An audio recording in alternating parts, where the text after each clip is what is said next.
It's 6 o'clock, and this is a work session, council, the whole work session for the purpose of discussing the budget.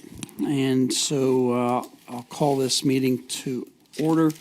Mrs. Burton could not be here this evening. So I'll do the roll call. We are not recording. We are just going to use the live stream video. It's been hit or miss in the past on the types of minutes that have been done for this, if there have been minutes. So I'll just, so I will just go down the aisle so I don't have to think alphabetically. Mrs. Killick. Present. Mrs. Gutman. Here. Mr. Bolus. Here. Mr. Bozick. Here. Mrs. Allman. Here. Mr. Cisak. Here. And my name's Lowry. Mr. Lowry, we are all here. So we'll move on to item 3. That's the discussion of the budget, and we will turn it over to the mayor and Mrs. Stritch. Well, thank you, Council, for having this meeting tonight. It's my pleasure to present the 2024 budget. Before I get going on the budget, I just personally want to thank Jill Stritch, Molly Gilbright for the work.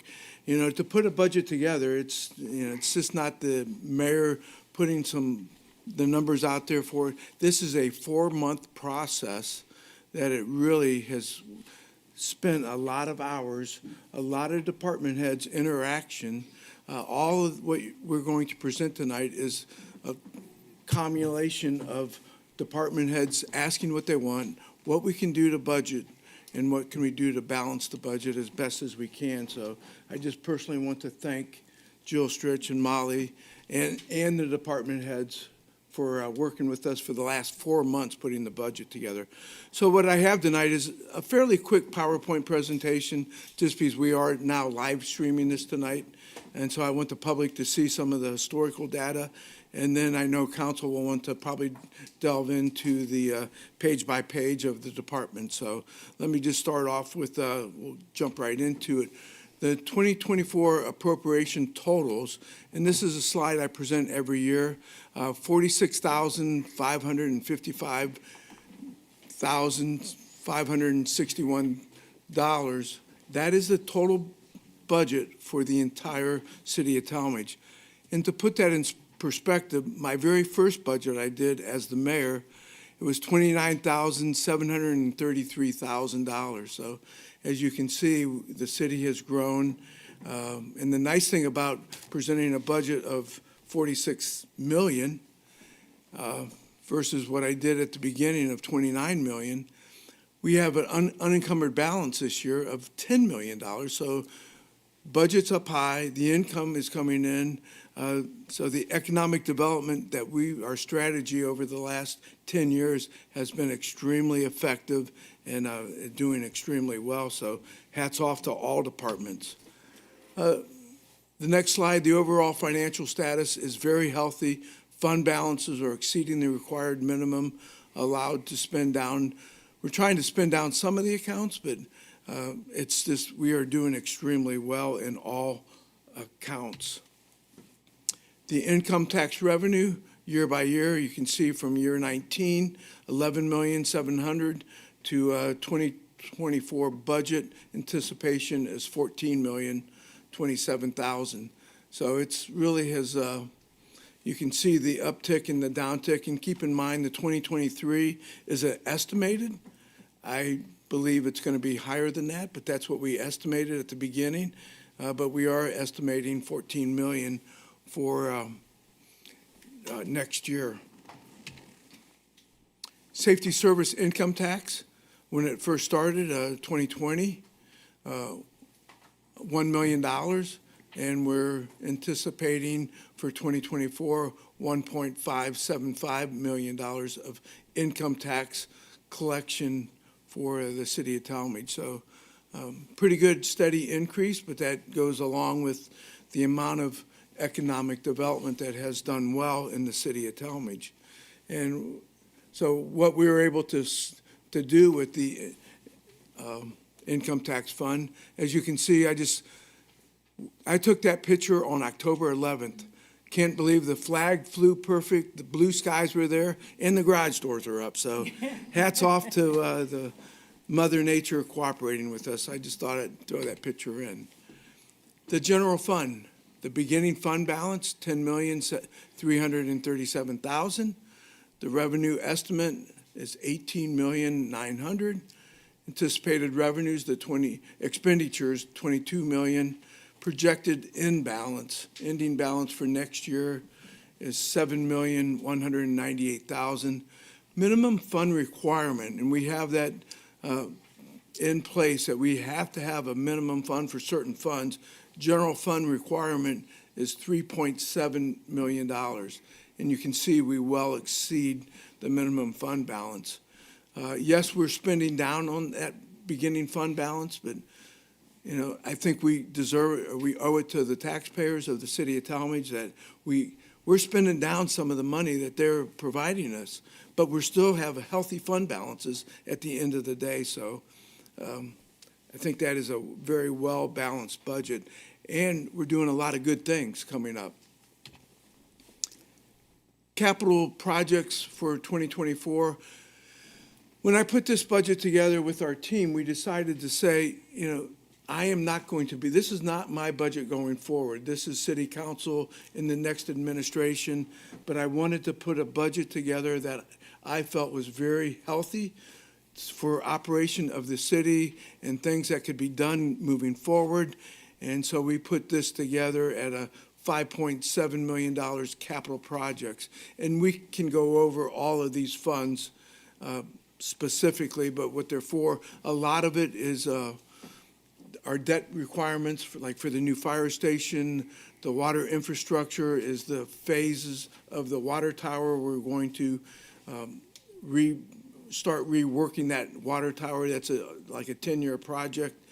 And the street maintenance, we've raised that up for paving more streets. And the general fund has multiple little projects in that. But again, the total for most of the capital is $5.7 million. The sanitary sewer fund balance, as you can see, it has climbed up over the years. We did do a rate increase in May of 2022 and 16% in June of 2023. So we do have a nice fund balance in the sanitary sewer. That is an estimated almost $9 million. Requirement, $1.2 million required in that fund. But we are anticipating a lot of work to go on the infrastructure and lining the sewers and that type of stuff. But water fund balance, this is a tricky one. As you can see, the slide has gone down a little bit. Still required minimum fund balance is only $528,000, and we have $1.7 million minimum fund or anticipated fund balance in that. So we're still making those fund balances. A lot of work needs to be done on that. We do have our water contract that is going to be up. We started some of the preliminary negotiations with the city of Akron, but that will be for the next administration to continue to follow that through, just setting some of the groundwork for that. I think in the future, the water fund will definitely need to be looked at how to increase revenue in that department. But with all I think the reliability of our water system today is the best it's ever been. When we created the Northeast Avenue pump station to have a redundant pump station to create a better system for us and to create the water loop from East End Welding to Washburn Road was tremendous for the reliability of our water system. So I think the water system is in the best it's ever been, but I do believe it's going to be looked at in the next couple of years. The JED, a lot of great things going on in JED. It is almost fully built out. As you can see, the estimated revenue for 2024 is $1.4 million in the JED, and that's just the city share. Brimfield also gets that amount. The JED rate remains the same at 1.75. That is not due to go to the 2% until 2025. And then in 2026, it will go to whatever the current rate, in 28, it will go to whatever the current rate is in Tallmadge, which is 2.25. Keep in mind, coming up next November 8th at 2 o'clock, which all the council is invited to, the Martin Wheel Kinta Tire is breaking ground out on Maple Crest Golf Course. That is the Martin Wheel on West Avenue. So that building on West Avenue, the bad thing is Martin Wheel's leaving the city of Tallmadge. The good thing is they're at least going to the JED, so we still maintain that. But then we also have some building on West Avenue eventually will be available for redevelopment down on West Avenue. So people are looking at that pretty strong. So that's a lot of good things out there in working with our partners in Brimfield. And again, the Maple Crest is with Kinda Tire going in there. There's not much land left available in that portion of the JED. A little recap, the employee health care premiums will increase in 2024, a modest 6.83%. We're pretty happy with that. Being with our Jefferson Healthcare program has really paid off. If we were in a traditional plan, it would have been, you're seeing rate increases in the double digits but since we're self-insured through the Jefferson, it's been really extremely well for the city of Tallmadge. Major capital needs continue to be evaluated. The budget reflects cautious optimism, and roads and paving and the park program infrastructure, we're spending a lot of time on all of those. So, and a huge thank you to the department heads, all the elected officials. Police and fire department has been very good working with getting a lot of their things that they need. Street with the service director Aurora and that, with the utility departments, Parks and Rec, Jessica's here, and our IT department has done a phenomenal job putting everything together. So with that, that's it, man. We're done. The budget's ready to go. Please adopt it. And if you don't have any questions, we can call it an early night and make it a day. But with that, we will entertain. We have department heads here. Jill's here. Molly's here. Megan's here. So we can go in forward. So I'll turn it back over to Mr. Cisak, how he would want to proceed. Thank you. I guess we would proceed. Maybe just have the department heads come up, maybe give some high-level overview of their requests for the year, and then maybe kind of drum up some questions from council. Does that sound fair? Yeah, that's great. Start with Mr. Rohr. Which department would you like to start with, Councilman? It's up to you. Well, Maybe start with the. Well, maybe just start with street and sewer and water and some of your projects and plans and initiatives. Make him pick a favorite. Start with your favorite. Oh, we know what that'll be. That would be Parks. Of course, That would of be course. Okay. Let's start with the street fund, capital projects. Really not in the street, however, the Christmas tree in the circle. Wait a minute. Page 19. Would that make- Page 19. Probably to put it up. Page 32, and I think in our booklet, Yep.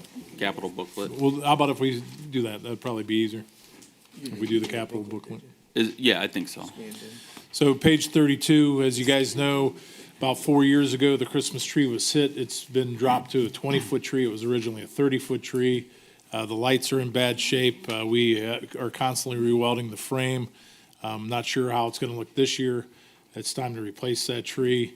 You can see there that the cost to replace the tree is $30,000. We'd like to do that sometime in midsummer. That way it's here for next holiday. Any questions on that? Quick question. How tall is this new anticipated tree? Do we have a 30-foot. 30-foot? And that would be the height of the size of the tree before it got hit. Before it got hit, okay. The next one is the Cremation Park Columbarium Plaza. We talked about that at a couple council meetings back, and that is on page 33.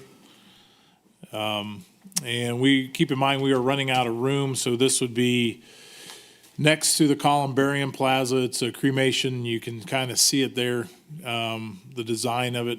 We have better pictures. I'll be happy to get that out. This is just the engineering for it. So we had a concept plan done. The engineering to lay that out would be $30,000. And it's definitely a need because there again, we're running out of space in that cemetery.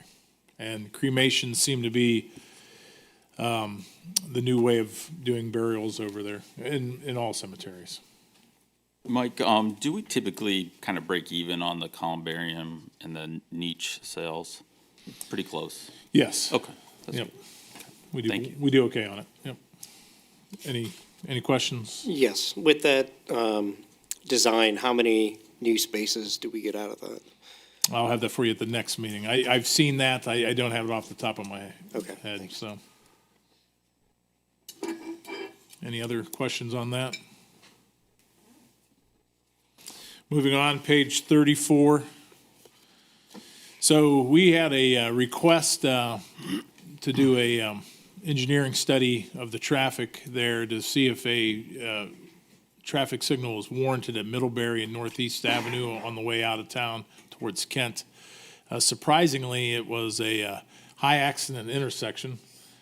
Nothing tragic there, obviously, or major, but it had 26 accidents over 4 years. No, 26 over 6 years, which is pretty high. So it did warrant either a roundabout or a traffic signal.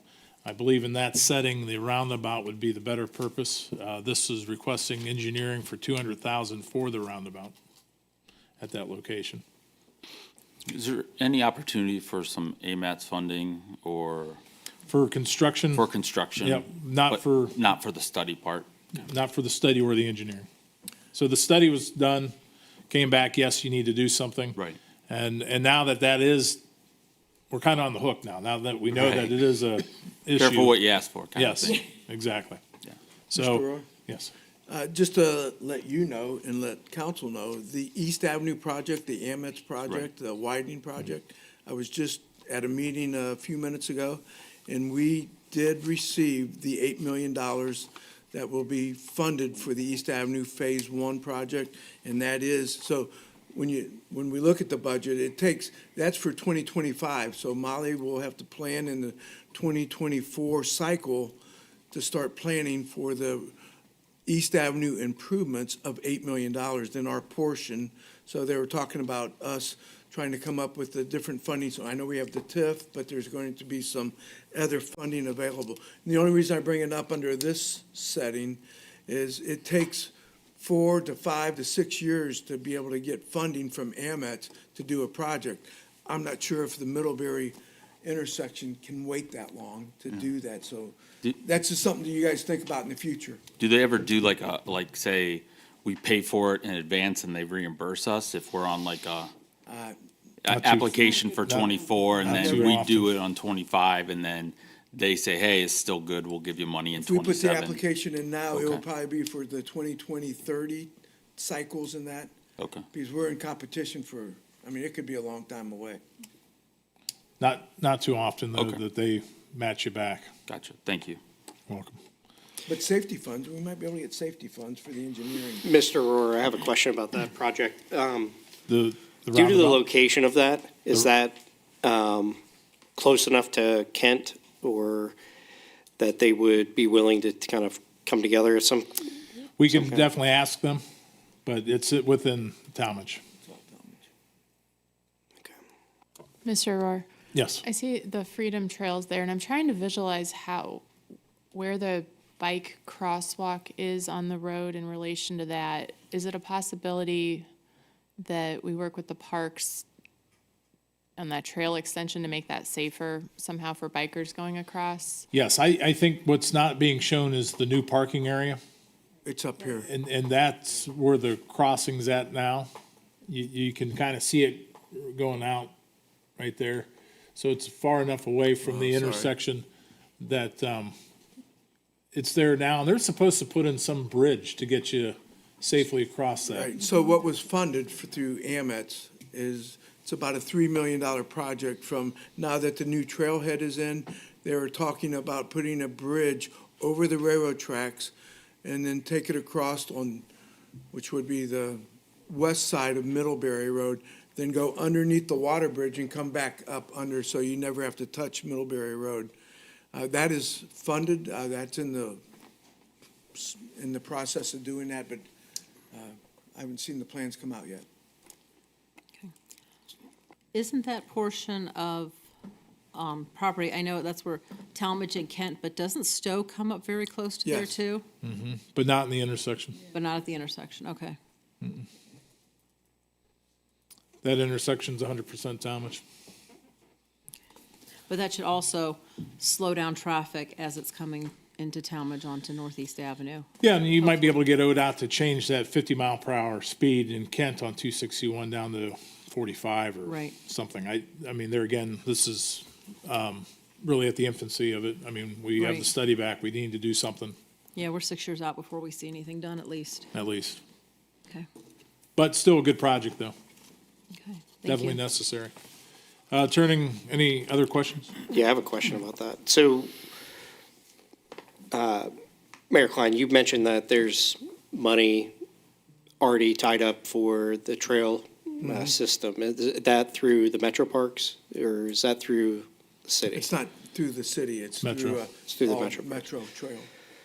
So, I guess my question here would be is, obviously, I think a lot of our citizens use this area, but now because of the increase of traffic in that area, now we're kind of forcing our hand to have to put some money towards this intersection.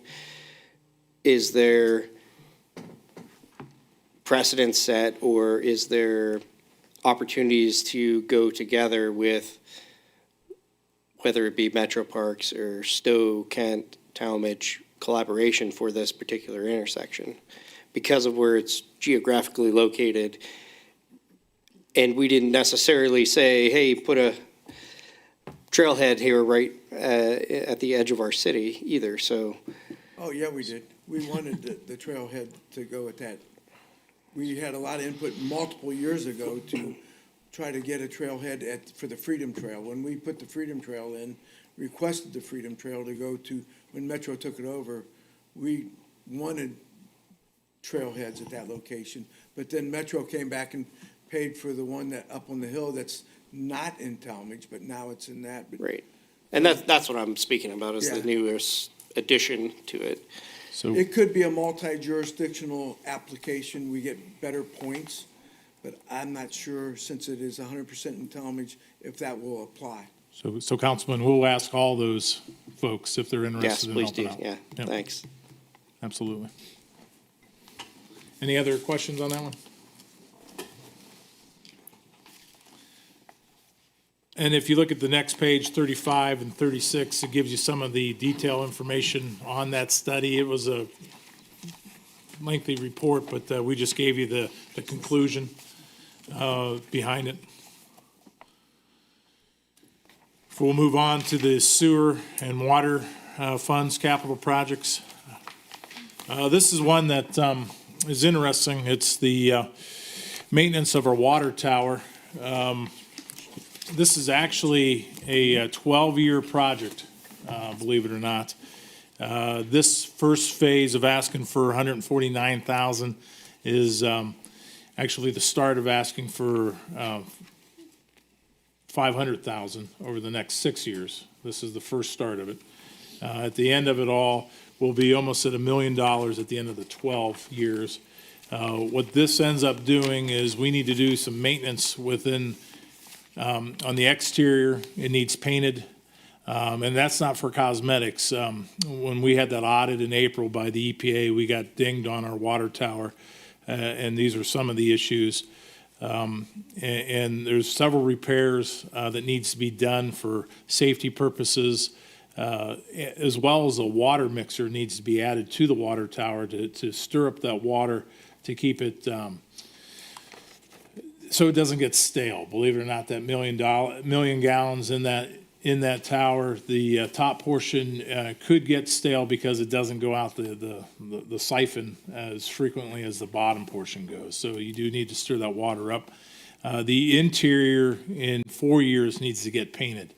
So if you look at this here, you can see, like I said, the first 6 years is $500,000, and then at the end of it all, we're going to be about $900,000 in 12 years on that water tower. You have to do it, though. I mean, it's part of our drinking supply.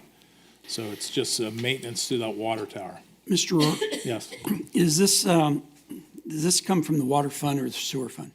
this would come out of the water. Thank you. Is there any questions? Yes, Mr. Rourke. And when are we going to be adding that mixer in? Is that going to be in the first year? First year. Okay. Yep. All goes down the pipe. Just for clarification here, the water fund, so the money for this project as a whole is coming out of the water fund. Current balance on the water fund is 1.7, if I'm not mistaken. This is coming out of our water infrastructure fund. So our water rates are divided into two parts. A portion of it goes into the water operating fund, and then there's a water infrastructure fund. So this is because the tower is part of our water infrastructure.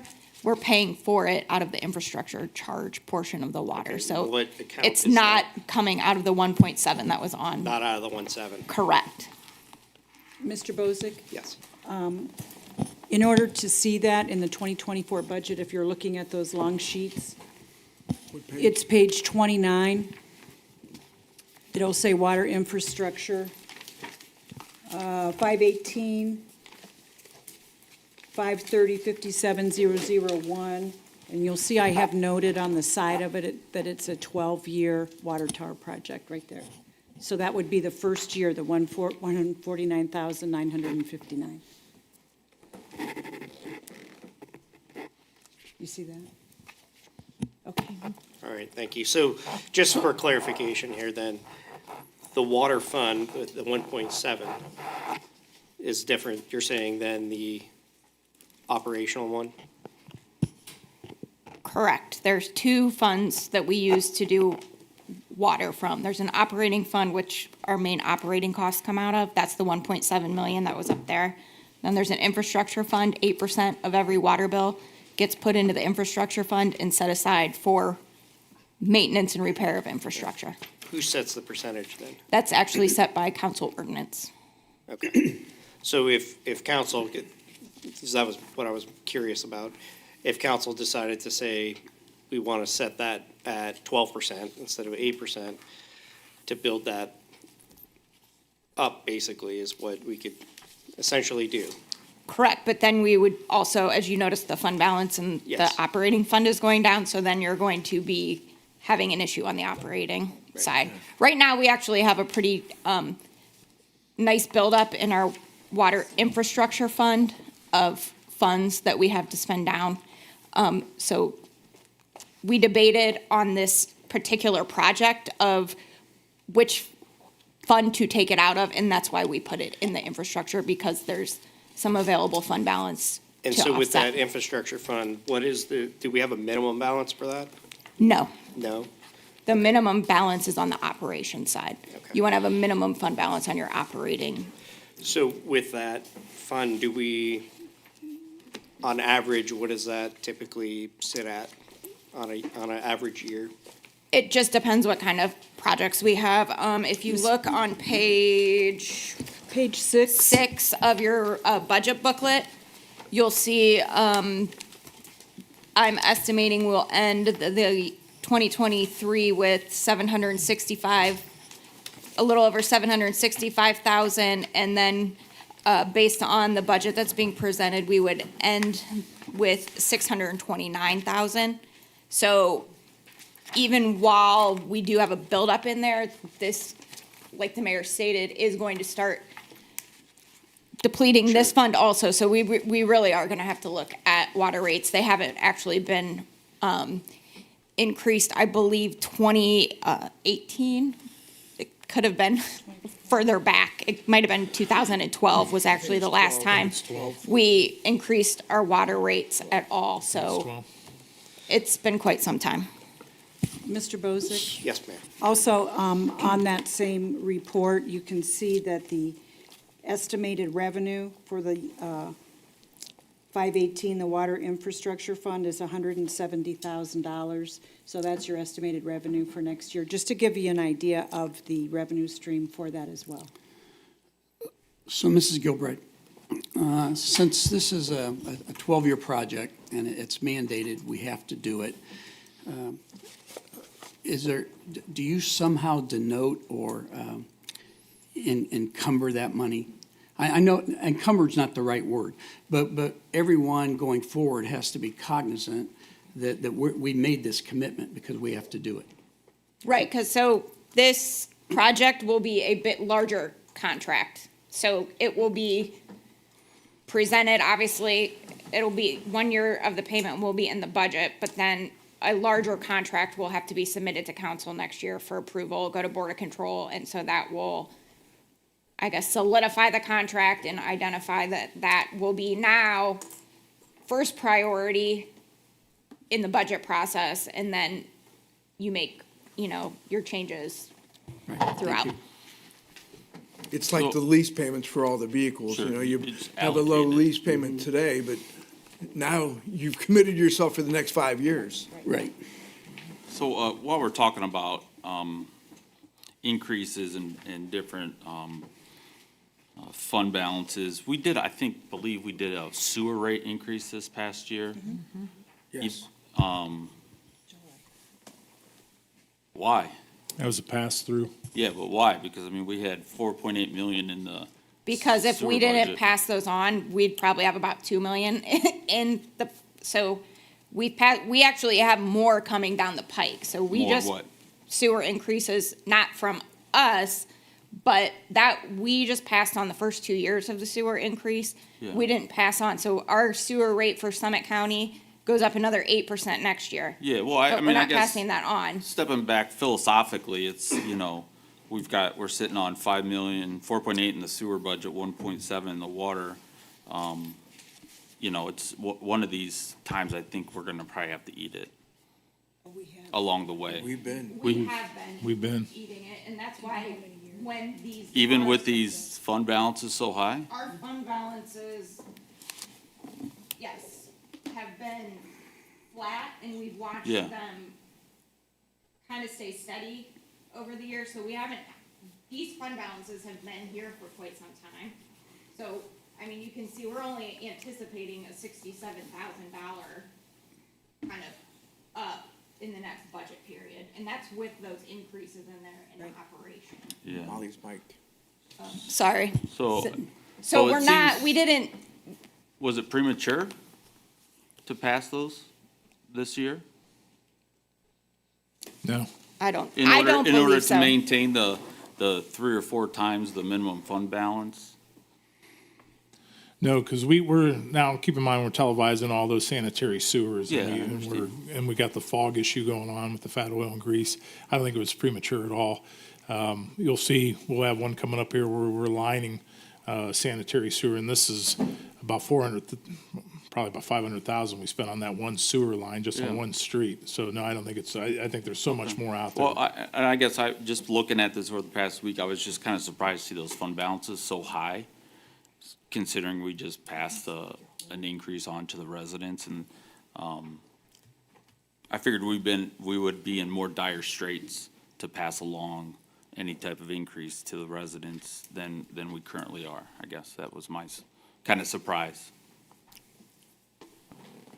Just on the topic of us being a pass-through, was there any update on the formal dispute with the US EPA on the treatment facility they were proposing for Akron? We've not heard another word about it Okay, from either side. okay. Because that totaled like $200 million to build that facility. And then if that actually happens, then that plays right into this conversation. It sure does. And we need to be prepared in case it does. Right.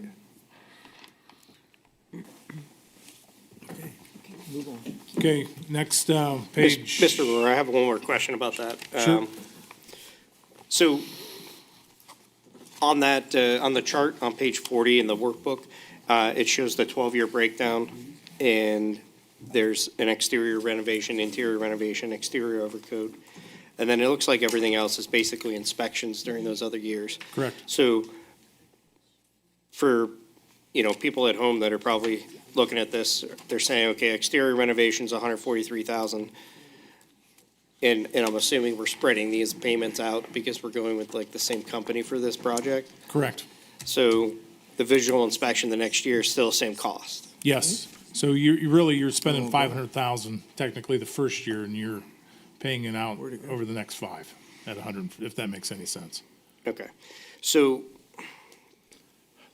total cost of the project overall then, It's almost $1 million. I'm sorry, Almost $1 million. almost $1 million? Okay. Over 12 years. Over 12 years, Yep. right?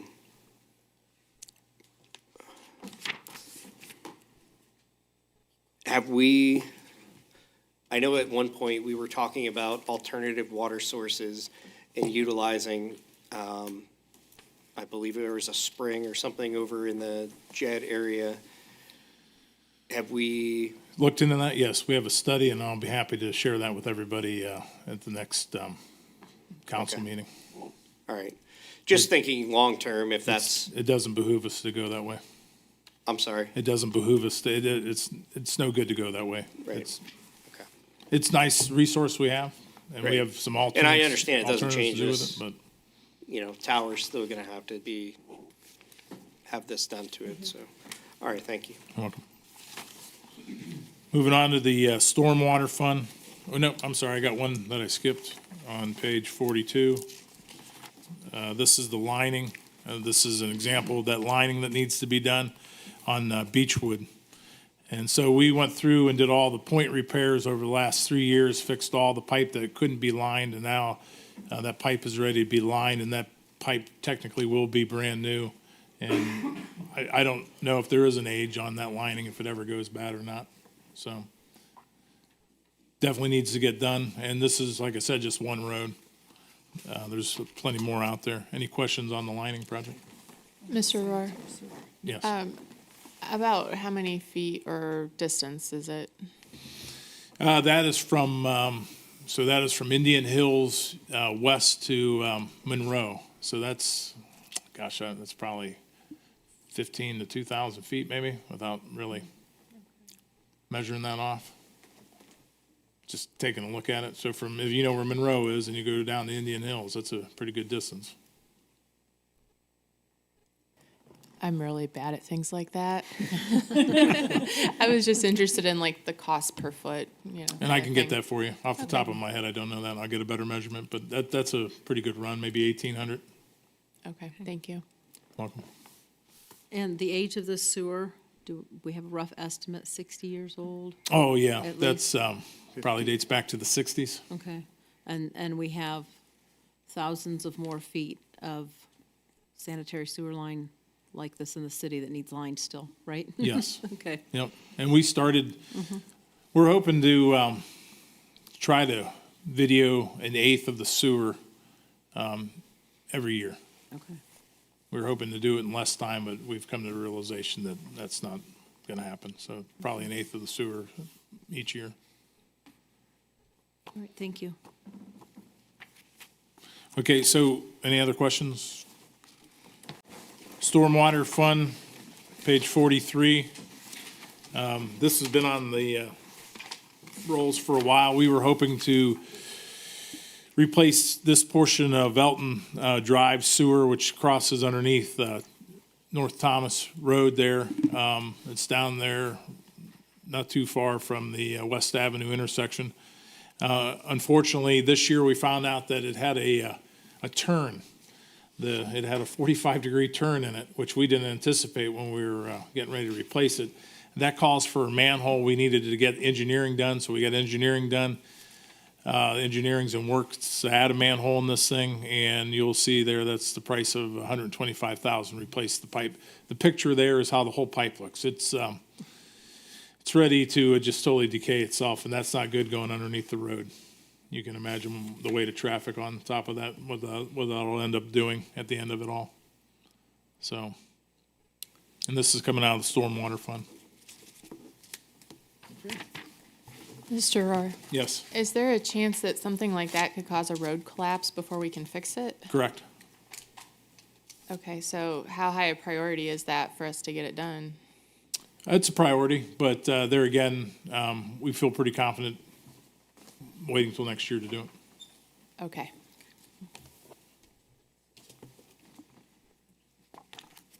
So, jumping to page 31. I already did that, the Christmas tree. Did we not do the paving? There's no picture for the paving. That's the most exciting part. So I originally asked for $2 million in the budget for just asphalt paving, and the roads need it. You saw in the last council meeting, we had the pavement condition rating redone by a consultant. The roads have gotten worse. We've talked about the reasons why. The asphalt, first of all, we don't do any maintenance to it. We do crack sealing, but then you're supposed to do a micro seal and then a chip seal, and those are all funny words to us, and we're not going to do that. So we'll just do a mill and fill and paving. So we need to get more of these roads caught up than what we're doing right now. And unfortunately, the price has jumped up. So what was originally $400,000 and got 8 roads done, now that $700,000 cost is still only getting me 8 roads done, because you guys were kind enough to bump me up to $700,000, but that's still not cutting. I'm still not getting more roads done than I did at $400,000. And that's just the price of the material's gone up. So, Mr. Rohr, Yes, sir. so since our last council meeting, I've been asked this, probably 4 or 5 times. Are you happy with the mix that we're using and speccing? I mean, is it like best practice? The mix that we are asking for, is it what other communities in our area are using, or are we? The inference was that we are not using as high a mix as we could be, so that we could asphalt more surface. We are probably using the best mix than any other community that surrounds us right now. Perfect, thank you. Yes. That's why we can't get as many streets done, Yeah, because we're paying for that extra mix. right, thank you. That's what we wanted to hear. Yep. And matter of fact, I'd like to richen that up a little bit more. So it'll probably cost us even more moving forward. Thanks. Any questions on that 1.2 million for asphalt? I have a, I don't have it. You'd have to go to the 21. Page Thank 21. you. 21. Thank you. 21 in the budget. Councilman, you had a question? yeah, I had a question about the, for that 1.2, that includes nothing with East Avenue, because that's totally separate. Okay. Correct. So with East Avenue project in mind, though, what is the rating of asphalt that we're going to get on that section of road? And do we set that, or is that done through That's done through ODOT. ODOT? Okay. And we Rating. can certainly jump in and make some suggestions, but there again, that's an ODOT standard, because that's an ODOT run project, so. Okay. And it'll I'm just be- thinking it'll be a because of the high quality. traffic rate on that road and the heavy trucks, all that kind of stuff, I would think you'd want a little better everything on that road. Yeah, that's a pretty good, they're going into the base pretty good with that design. Mr. Rohr, Yes, thank you. so by cutting down what you can do this year in streets, we're just making next year more expensive. Like, because you anticipate costs are just going up more and more. So by, say, not spending that $800,000 you didn't get this year, next year, we might have to spend $900,000 instead? Yeah, we're spending 1.2, and you're But you- asking about but the you wanted 800,000 that I to, didn't right? get, yes. Yeah. That's yet to be seen. I hope not, but I think it is going to continue to go up the cost. How much do you know offhand? Did they go up from last year, percent-wise? I'll get you that information. Off the top of my head, I'll be giving you the wrong number. Okay, thank you. Mr. Rourke, Yes, Councilman. in the same vein as Mrs. Gutman's question, so we have a large carryover. I mean, we're happy with our carryover. So what is the process of determining the carryover balance that you want to have as opposed to dipping into that some more to offset inflation and price increases? I don't know that answer. So you really, when you go to try to look at the budget and that carryover, you got to have a magic wand on your hat. What's the economy going to be next year?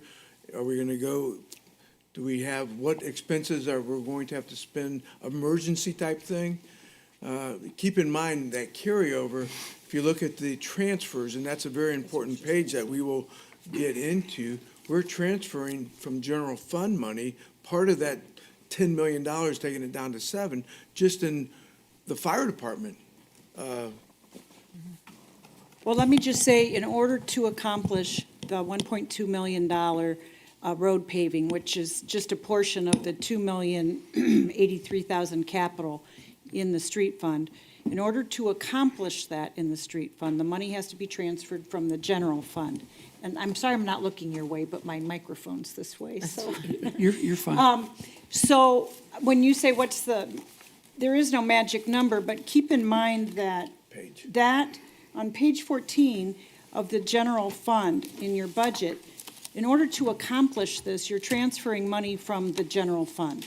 So the more you transfer out of the general fund, for instance, for streets, which is an extremely important project, you have to be careful because then you don't have the money for other projects, in other words. And you always want to make sure you have a substantial fund balance in case one thing happens. So the transfer to SMR is $3 million from the general fund to SMR in order to accomplish what we're doing, what we're proposing. So that's almost $500,000 more than what we did, say, this year. So it's a balancing act, honestly. It's a balancing act, and that we thought paving was a priority. We haven't paved this much for a while, but we thought the need to, and maybe if you do that a couple years, then, you start to have your roads improve. And we also, while I'm talking about transfers, we did make it a statement that we transferred more to the fire and EMS fund because that was necessary. That's $2,870,000. But in doing that, that enabled us to be able to hire the 3 full-time firefighters, which are proposed in the budget. And again, that was just, these are 2 kind of big ticket items that we felt was important for the city. And something else that we have to also be cognizant of is when we were doing the budget last year, we were anticipating that we were going to have an ending balance of like $7 million, and we actually had an ending balance of $10 million. So there was an extra $3 million that we ended up receiving at the end of that last year. So that's where a lot of this extra money is coming from. I certainly appreciate all of your work and your decision-making, and I don't mean to imply that you haven't made thoughtful and wise decisions. These are great questions. It's just coming into it from the outsider's perspective. I think these are the things that our residents ask us and want us to explain to them. They're on the roads all day long, so you guys hear it too. And they want to know, why aren't we fixing things faster? And so it's important to be able to explain, and that's a perfect explanation. Thank you for that. I also think, and this is just my 2 cents, we also have to make consideration, if we do $2 million worth of roads right now, 10 years from now, we're gonna have this big another lump. So it is also helpful to do a more even spread so that we don't project the next set of people with this year that all of a sudden it goes bad. So if we can maybe squeeze it back a little and then keep adding, stay at that level for a few years. Personally, I think that is useful to make sure we do not run into the problem again where all of a sudden we have a bunch of roads that we paved one year that now all need replaced. So then following that, the lower the traffic count and the lower the weight limit of the vehicles, the more roads typically you can do in a year. Because theoretically, they should last longer. They used to. They used to last longer. But they don't last They longer don't any last- longer? no, They don't. All right. Nope. Thanks. And then, also on pavement, remember concrete is pavement, the 450 is a good number, 450,000 for concrete. And that's concrete panels and curbs and gutters. That's a pretty good number this year, so I like that number. And then I do see we also have a pretty big jump in sidewalk maintenance as well. Yeah, we end up, as we learned, we spend about 100,000 in sidewalk maintenance, so why don't we just call it 100,000 and throw Right. it in there then right off the bat? Right, because you always budget something, then you're like, but we can also do this while we're at it, so let's just get it all in at once. Thank you. Yes, you're welcome. I have a question regarding that Fund 207 account. What page are you on, Adam? I'm on page 6 of the workbook. So for Fund 207, the Street Maintenance and Repair Fund, it shows on the far right column a minimum fund balance of $156,000. I'm assuming at some point in time,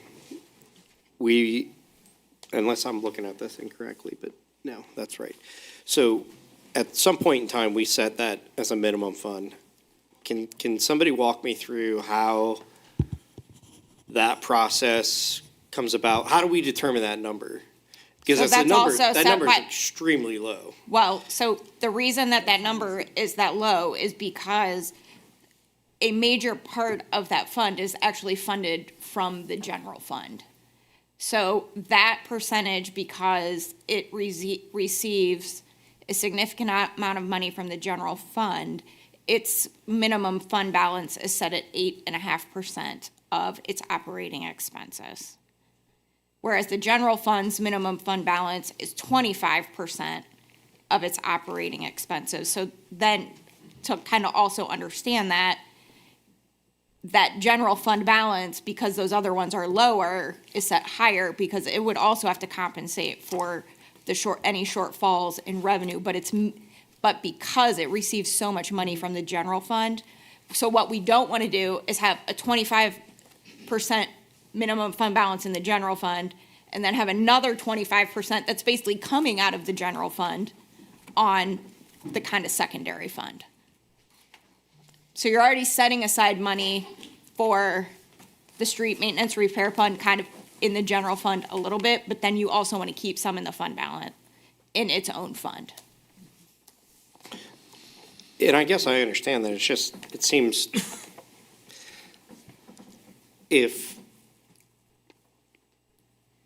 it almost really doesn't matter how you label it or what account you put it in, then, because you could realistically say, well, this year we're gonna spend, 30% more in our regular general fund balance than we would normally, that we would take, say, 20% from it out of this fund.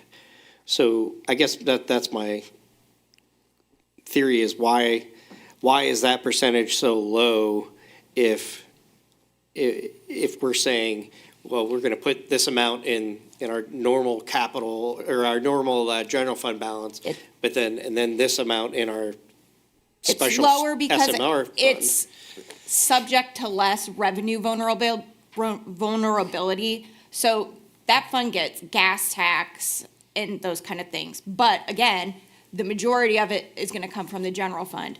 So if we have a month where we get surprised and gas tax comes in really low, we can compensate for that with our general fund transfer. So this is really to just cover a shortage that we may see if our gas tax were for some reason to start dipping low. But because it has the consistency of the revenue coming from the general fund, it doesn't need to hold such a large balance because it's not subject to revenue volatility like other funds would be. So with that fund, you said we get it from the gas tax. What is that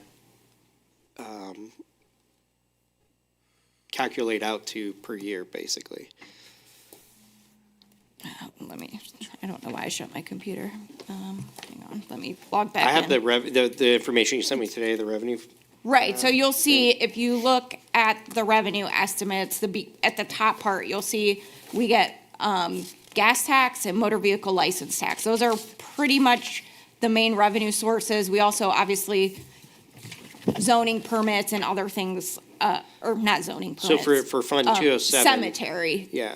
Go For in Fund there. 207 and the revenue budget analysis you guys sent me earlier today comes out to 1.3, it looks like. Mr. Right, so Bozak? we're gonna get 1.3 million of actual revenue from those items, and then we're gonna transfer in, as Ms. Stritch stated, $3 million.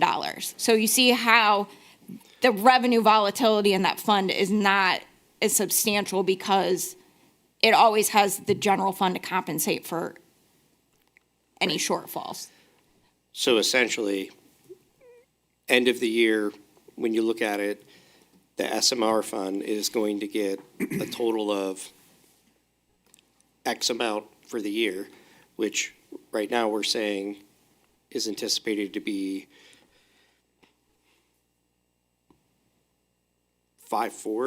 4.6 Right, is our revenue. that That's coming includes the from general fund. transfer. Right. That includes which the ca- 3 includes the million. transfer. Right. That's Gas correct. So- tax comes in higher, or the automobile comes in, we don't transfer as much out of general fund.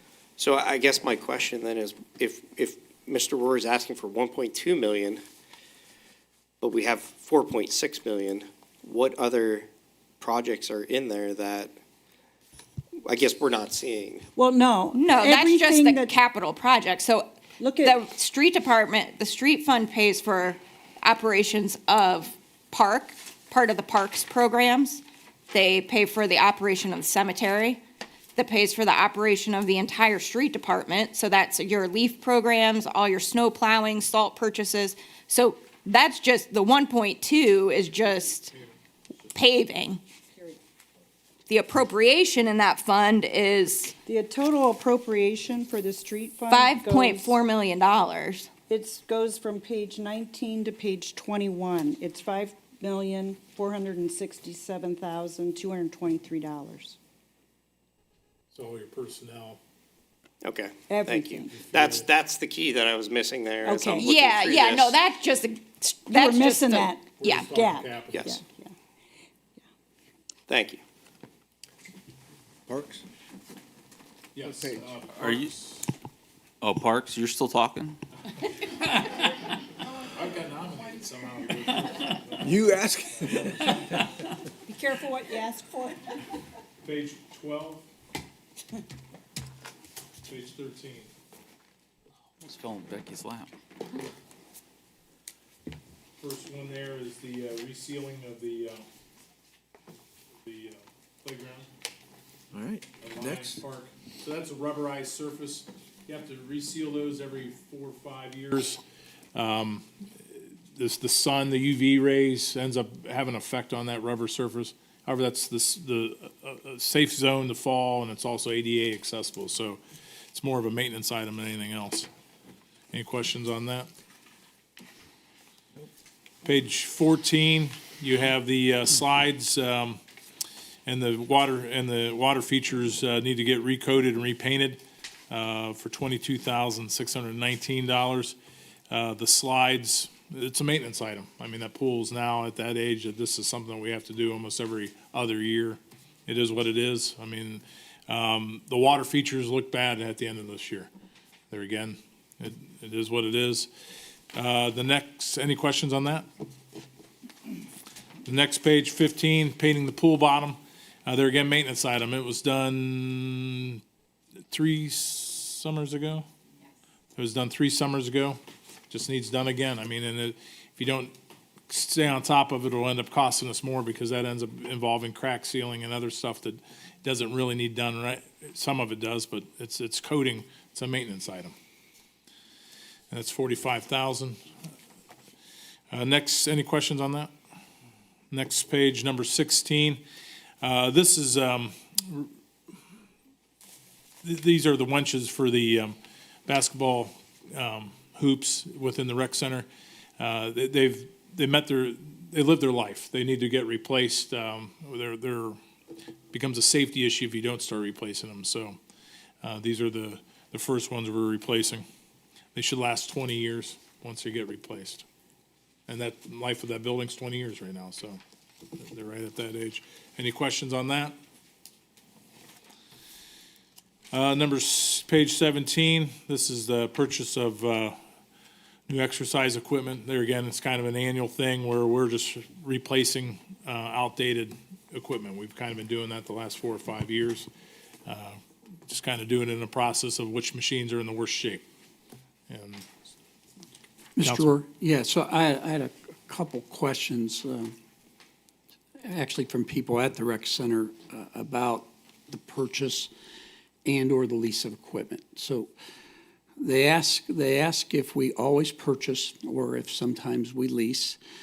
And then they ask if there is additional life to that equipment. What do we do with it when we're done with it? Like, can the school district use it? Could a church, could another nonprofit use it? Or when we deem that it's no longer good, it has to be scrapped? we have to, no, it's not scrapped, it's auctioned. Okay. So we have to sell it at a bid or an auction, and the auction's the easiest way to get rid of that equipment. And then what about the question of purchasing or leasing equipment? Both. It Okay. depends on what it is. Okay, thanks. Welcome.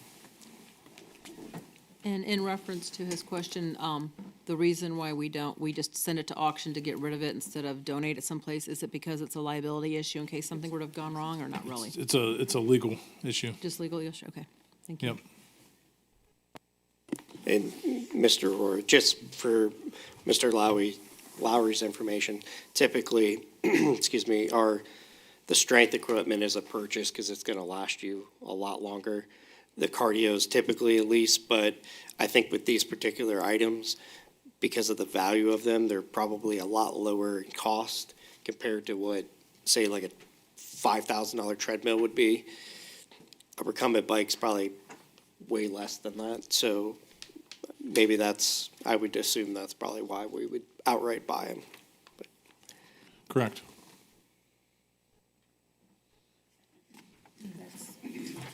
Any other? IT? Okay.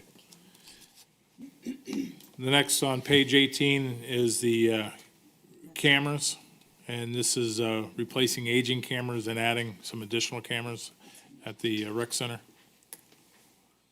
There are still some blind spots in that facility, and then, as large as that facility is, it's good to have cameras in more locations in case someone does get injured or has some sort of issue where we can't see it or can't document it. Any questions on that? That's it. And that should do it. 18 and 19 was the same, 20 is the same. Cameras. 20 does have cameras at the community center, which we don't have now. We don't have a camera on the inside or one on the outside. So this one will put a camera so it covers all 3 sides of our building. Keep in mind the 4th side's the library, so.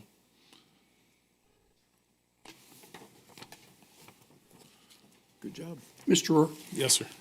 with our cameras, can our police department, they can take control of those cameras if we have an incident? I don't think so. I think at the end of the time, it's recording, and that recording stays for 11 days. The police department would not be viewing But we that. don't have any active, like the school district has. We do. I mean, you'd have to turn it on and watch it, but it's, They could log into the system. I could log in right now and look at every camera from this computer that's on the network, which is the fire station parking lot, station number 2, police department. That camera up there, I could turn on and watch the audience, or I can turn around and watch you guys. all the city halls on that, 210 Osceola, But not the rec center? Rec in, center.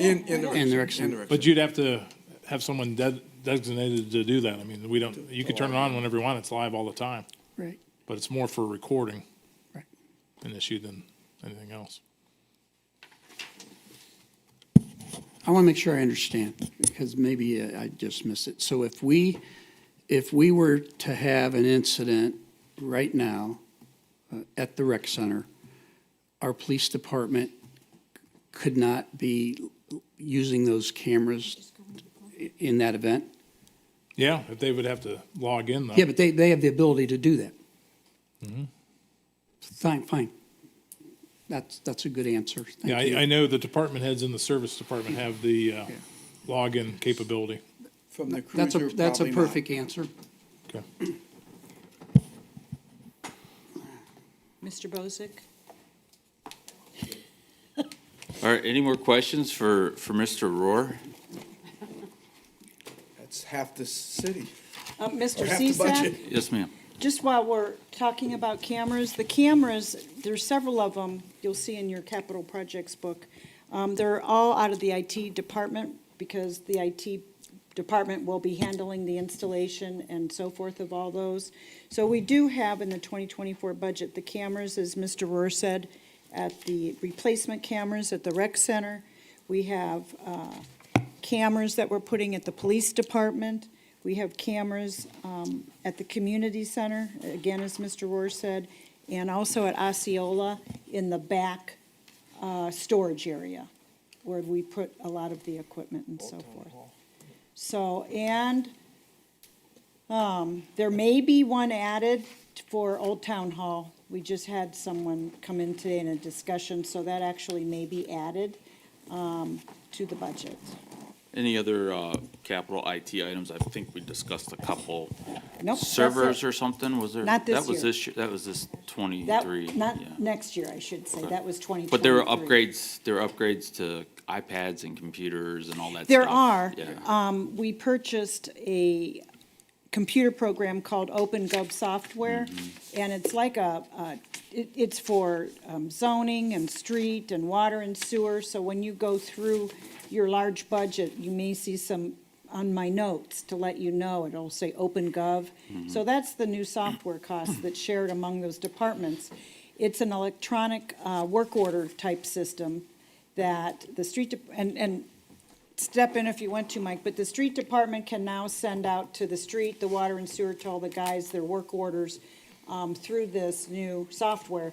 And they'll have iPads that their work orders will actually go out on. If they need to switch who's on them, they'll know, the time they started, the time they ended, if they need to switch personnel. So it's all, and record of it, of course, and ticket items, work orders. So that's the OpenGov that goes across a couple different funds. Yeah. Great, so we covered IT mostly, so, IT's done. thank you. And Mike, this is your final, you good? I appreciate the time. Yeah, Thank you. thank you. Any last final questions I for have Mr. Rohr? a couple of final questions. Okay. For Mr. Rohr. Just looking at the general budget for Macapool on page 4, it shows we list out an increase in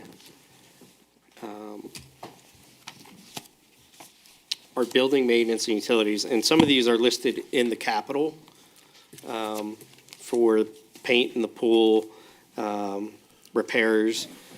And so in the workbook, I think it totals about 67,000. Correct. So there's about 97,000 budgeted. What is the other 30,000 roughly being earmarked for? Are you in, where are you at? I'm on line item budget 101, 320, 56, 100. Building maintenance utilities. So that's going to be your regular utilities. It's actually some of what you see in the capital summary. Some of them are maintenance issues, but I wanted to highlight them because they're significant issues. So I consider them capital. But building maintenance and utilities is truly just that. It's going to be your utilities. If you have maintenance items like new doors, smaller items such as that, monthly items, your gas, your water, not water, your gas, any utilities, electric. Okay, I was just curious, because what I'm seeing is 97, and then you put in the notes, those, couple of those capital items only total 67,000.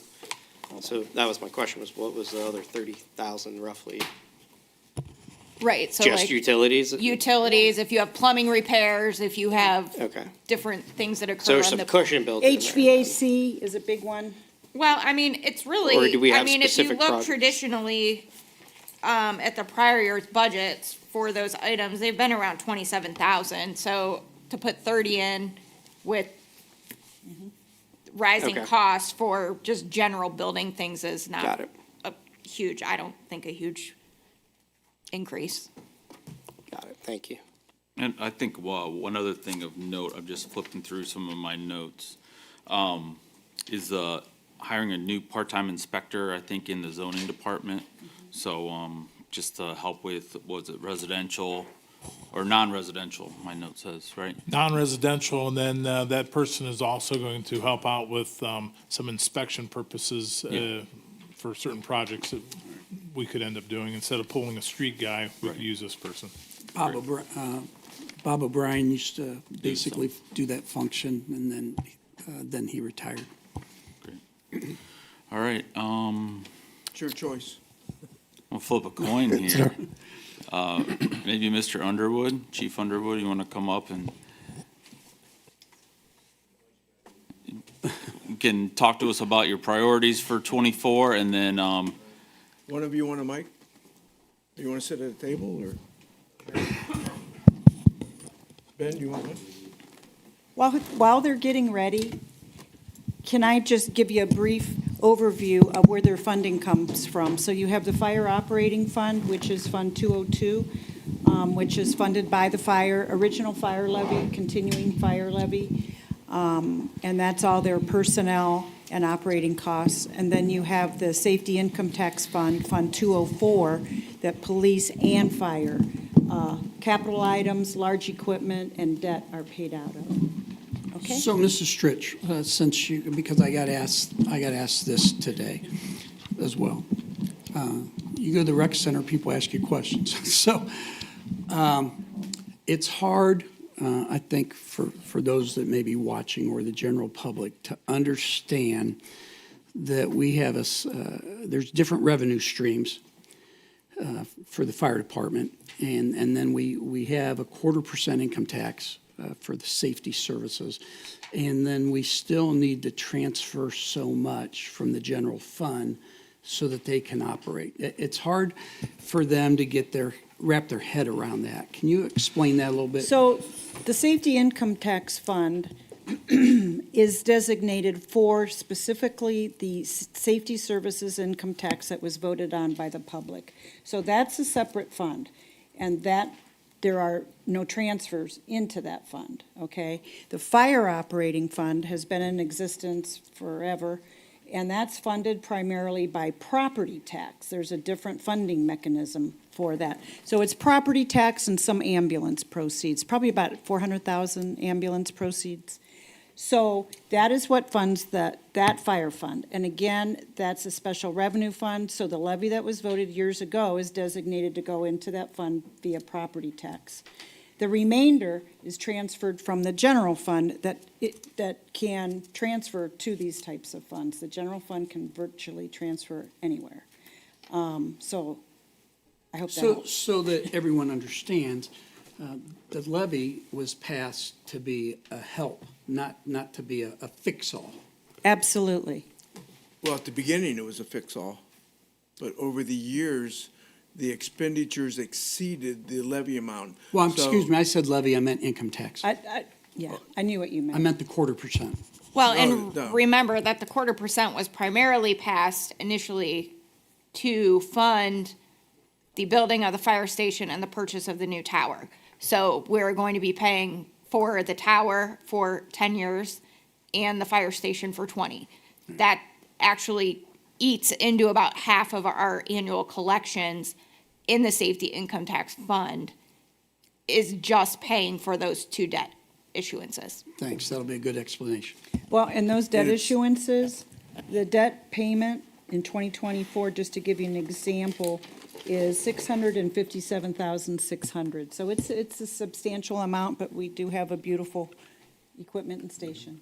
But keep in mind, it's also safety, which is also police department, so the balance of that 0.25% needs to be spent also on police department. Right. Okay, chiefs, priorities for '24, and maybe some capital items, and 15. maybe open up to any questions, so. Sorry. You gotta hold it, brother. So the beginning of our conversations with the administration, and she asked, and they all asked, is your priority capital or is it staffing? And for us, we came with staffing forward because we've been quite blessed in the last year. I'll give you guys credit for that. Thank you, all of you, for all that. So our focus has been mainly on staffing, to answer your question. So that's with 3 new firefighters? Yes, so with the, I don't want to call it shortcomings of part-time, our focus has been on backfilling that loss of part-time with overtime. And so we've taken into consideration of hiring 3 to supplement that shortfall. And so we've asked for 3 full-timers to do that. So what would that additional 3 bring your department to? That'll bring us to 24 full-time. 24 full-time? 24 full-time, yeah, that'll add 1 per shift, Okay, yeah. okay. And then still maintain the 5-man minimum, or 6, or? 5-man is the very, very minimum. Right. We are trying to establish, and we've been establishing with the help of the administration, a 7-person daily shift. So that's where we've been trying to keep the staffing at. So the 3 full-time firefighters will be that 4th guy, or that 5th guy, or the 6th guy in that 7-man shift? So, I'm sorry. Absolutely. If I could cut back for just a few, 2-3 years ago, I sat basically in the same spot when we talked about the hire of the 6. So to go back there, and at that time, we were at that 5-person minimum that we were really trying to maintain.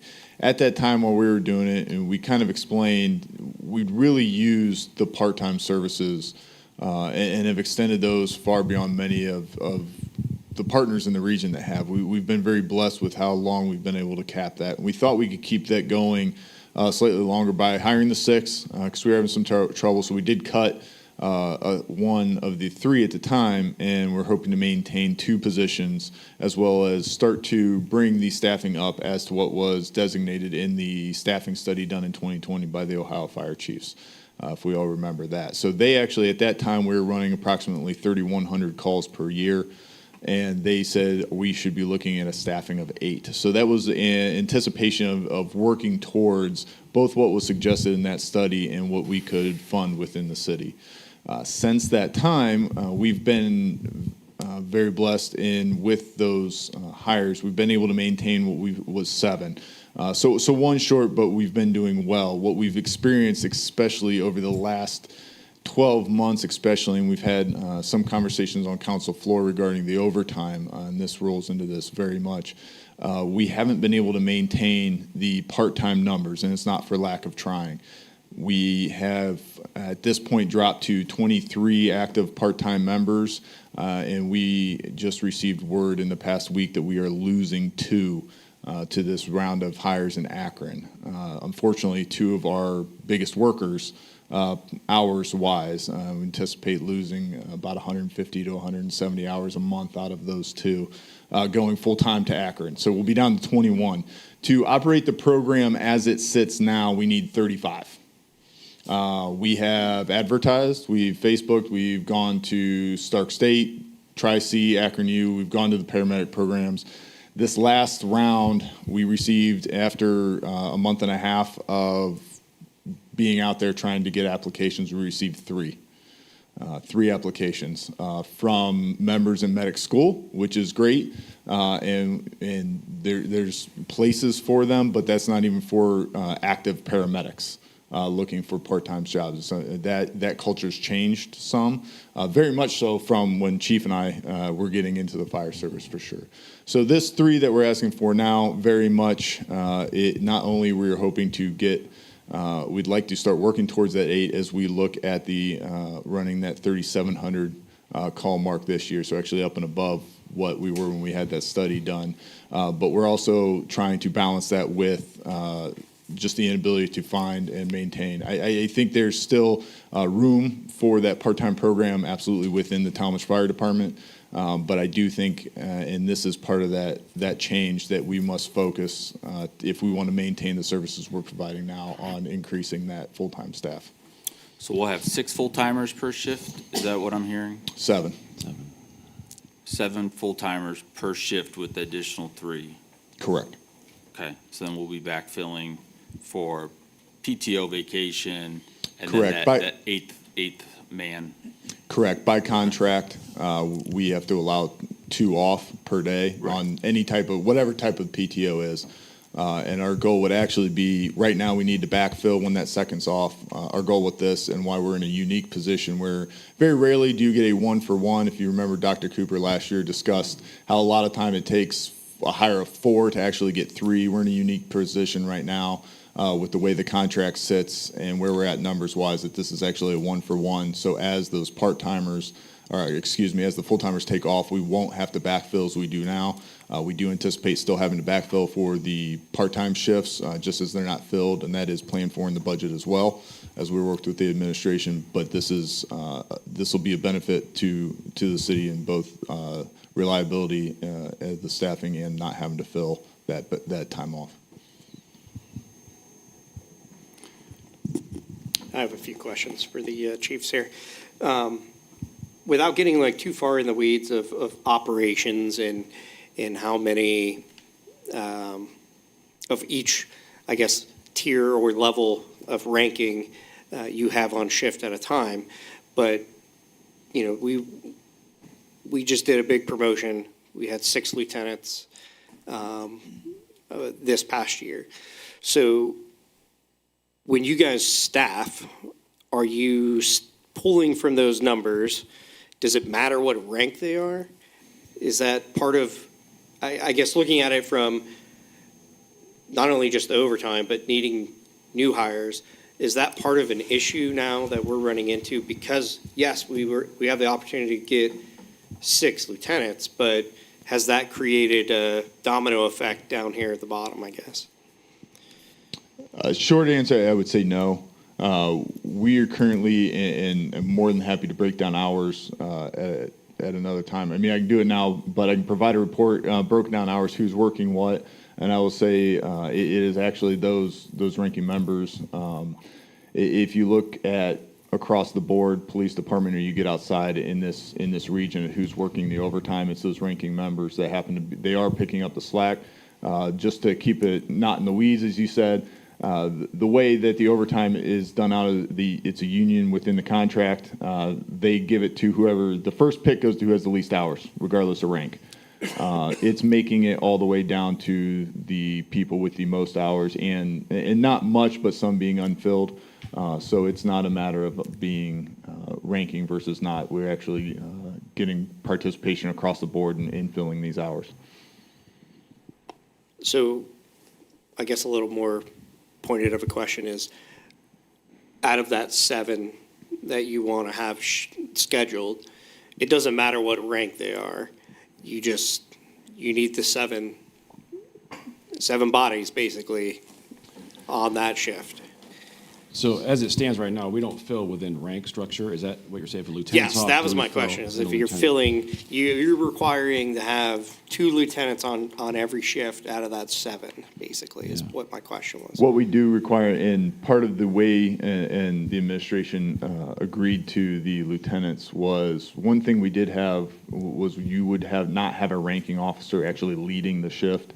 The way our time off is scheduled now, along with the way we have ranking, is we do not ever have a shift being run without a ranking member, being the battalion chief or acting battalion chief.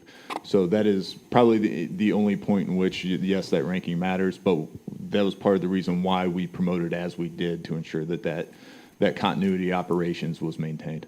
Right. And I agree with you. I think that is a good thing to have that ranking member there. So, so thank you. So we already bought a squad this year for next year. Yes, sir. Got an engine coming. What else? The squad's painted, it looks nice. I bet. We're looking at potentially a late January, February for the squad. The engine is still a little while out. We are, I believe, in the queue for that. Yeah, you anticipate about another 2 years before the build on that engine starts, and that's common across the industry at this point. Yeah. So until then, maintaining what we have. Great. Any questions for the Deputy Chief and Fire Chief? I do have a quick question. Yes, please. And because, you know, I kind of know how you guys run a little bit, I just kind of want to get it on the record. Are you seeing, because of the issues with the private ambulance companies not running to nursing homes, that you guys are running to nursing homes more and more? And how can we do something to help keep down the number of calls that are considered non-emergent going to emergency room, going to the nursing homes? Do we have any type of a plan going forward to try to help with that a little bit? So we've instituted a policy with our medical director's permission, the ability to call for a private ambulance once we get on scene. Okay. That's allowed us to free up units earlier than, say, just loading and going and just finally admitting that we're going to have to do this. So under his direction and with the help of administration, we were able to put a policy together to help that. Is it a cure? No, not by any means. But it's an attempt for us to try to reduce that a little bit. Okay. And do we know about approximately what percentage of our calls are going to the nursing homes and the skilled nursing facilities? So I ran those numbers when we first started the budget season, so it's roughly the first half of this year. And I looked at our 7 busiest addresses. So 3 of those were nursing homes, 1 was an urgent care, and 1 was a 55 and older high-rise that we kind of expected, mid-rise. Between those 7, they accounted for 24% of our EMS volume. Okay. So I don't have, I can give you the percentage, but not the exact number. If you want the Right. exact number, I No, can percentage is certainly good. get It's that not as for high you. as high as what I had anticipated it being, so, okay, So thank you. that's those 7 buildings. Right, right. And just to follow up on that, will we service the new build-out on East Avenue with ambulance service once it's completed? The new senior living facility as you enter Tallmadge from Brimfield? That'll be in Brimfield. That's in Broomfield, but But we'll Across the service, Auto we'll have service calls for that facility, right? So that will be a mutual aid request from them. It's wise of us to anticipate that will be the case, yeah, being good neighbors. St. Ed's if it ever comes. So, All right, thank you. sure. Thanks, guys. Great. So Thank and you, we have the gentlemen. other budgets there. So we kind of hit the main course. Do we need, anybody have questions on the sides? I apologize, we don't have the workbook, so I can't run through exactly, but Good. good. Hit the high points. Thank you. Thank you very Appreciate much. it. Good job. Thanks. And I'm a sound guy. I'll go ahead and call on Chief Bohan if he would come up and do the same. Give us a high-level overview, please. Yeah, absolutely.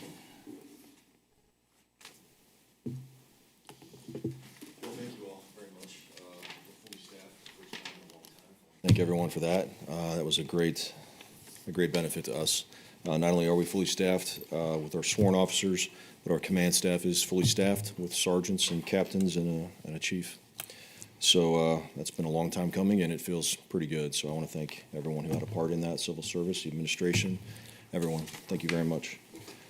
High-level overview, we do have a couple large items, I guess, in our budget that would probably draw some attention.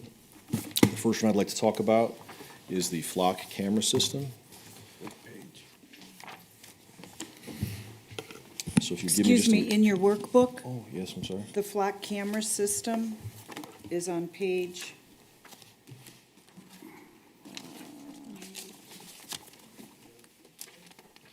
28. It's on, from the Safety Income Tax Fund. If you want to look at the workbook and on the actual budget, it would be on page 17. Thank you for that. Page 16, sorry. So as it says, the flock safety system is an automatic license plate reader, but it's a little bit more than that. It has the ability to not only take pictures of every license plate and read them, it's integrated into a system that is up and running all of the time, enabling us to get alerts based upon the information collected from the flock systems. It's not a video system, it definitely takes pictures and images. It also does more than just the license plate information. It focuses on the rear tail lights of a vehicle that enables it to identify the make, the model, as well as the color, and any distinguishing marks that might be on it. So how does this benefit us? These cameras are designed to be placed at strategic locations around your city and our city, mostly at points of ingress and egress. And I'll give you just a couple examples real quick of how they're being used around us. Akron has 145 of them, which has been very beneficial to us. Macedonia has 10. They're looking to get 2 more. The University of Akron Police Department has some. Cuyahoga Falls, Summit County Sheriffs, Northfield Village, Stowe, Barberton, Twinsburg, Richfield, Wadsworth, Medina, Aurora, Sagamore Hills, North Canton, Jackson, and the vast majority of Cuyahoga County, including Cleveland Police Department, all use them. In fact, there's 175 agencies in Ohio that use them. That's important. It's not because hey, they have a nice shiny thing and we want it. It's an integrated system. And so what happens is once we get involved in the flock system, which, as you can see, the price is $36,500, $30,000 of that is the network access to the flock database of other agencies. So how would this work? I guess so we can understand it just a little bit. I'll give you an example that Akron had, and then I'll give you an example of how we've actually been able to use it through Akron's system without having cameras of our own. So last year, Akron had a missing 73-year-old endangered woman who came from Indiana to Pennsylvania to a dog show. She was elderly, onset Alzheimer's, and she was on her way back and got lost. Her family entered her as missing. She had been gone so long, they were worried about her safety, knowing her condition. And so they entered her license plate in NCIC, which is the National Criminal Information Center, and it would give alerts to all law enforcement who would run her plate. So our cruisers have the MDTs. We have the ability to run a license plate on our MDT and get owner information and any alerts back. One of those is kind of like a silver alert, which is what this would kind of be considered, an elderly endangered adult. She happened to come through Akron, and because they're on the flock system, the alert came out to the Akron Patrol, and they were able to stop her car within 2 blocks of when it was filmed on the flock camera, stop her, realize that she was in crisis, get her medical attention, and notify her family to come pick her up. That just happened last year. It actually made the news. I don't know if you remember the story or not. In February of this year, we had a report of a vehicle break-in that was made by the owner of the body shop at Osceola in Geneva. So we didn't have a license plate, but the victim told us it was a high-end car stereo head unit that had been stolen from his work truck. And the thief had broken out the windows. They had dented the truck, causing around $1,500 in damage. So the victim reviewed his CCTV footage that he had and identified the suspect vehicle coming in and out of the parking lot. We were able to get a look at that suspect vehicle. We could not identify a license plate on it, but we did get the vehicle make, model, and color. And so we took those still images of the car and asked other agencies with flock cameras to enter that in their search mode, make, model, color. And so kind of here's the timeline of how flock helped us solve this case. The theft occurred at 10:15 in the morning. It was discovered at 11:07 that morning. He reported it to the police at 1:15 that afternoon. Officer DiLorenzo took that report. He sent out images of that vehicle. Those images were sent out via email through our police department. Within another 15 minutes, our detectives had received that email, read it, and contacted the Akron Police Department at 1:40 and asked them to enter this data into their system. By 3:18, we got a call from Akron. They believed they had the vehicle stopped, and 7 minutes later, our detectives went to the traffic stop, talked to the suspect, recovered the radio, returned it to the victim, and signed charges. That all happened, as you can see, within a matter of just 5 hours. And the only thing we had was make, model, and color, which is incredibly difficult had we not had access to that flock system. So it's that network access to other area agencies that also helps us and expands us. I hate to use the term force multiplier, but that is exactly what it is. And so what we're asking for in this purchase is 10 cameras, which are $3,000 per camera per year. It is an expensive tool, I will grant you. The reason we're asking for 10 cameras is to get the network access, which is the beneficial part, is $30,000 a year. So those $3,000 cameras, those 10 cameras, get us to that $30,000. We don't have to pay 30 for the camera and 30 for the network, we just pay the 30. The additional $6,500 are setup fees and mounting them and placing them around our city.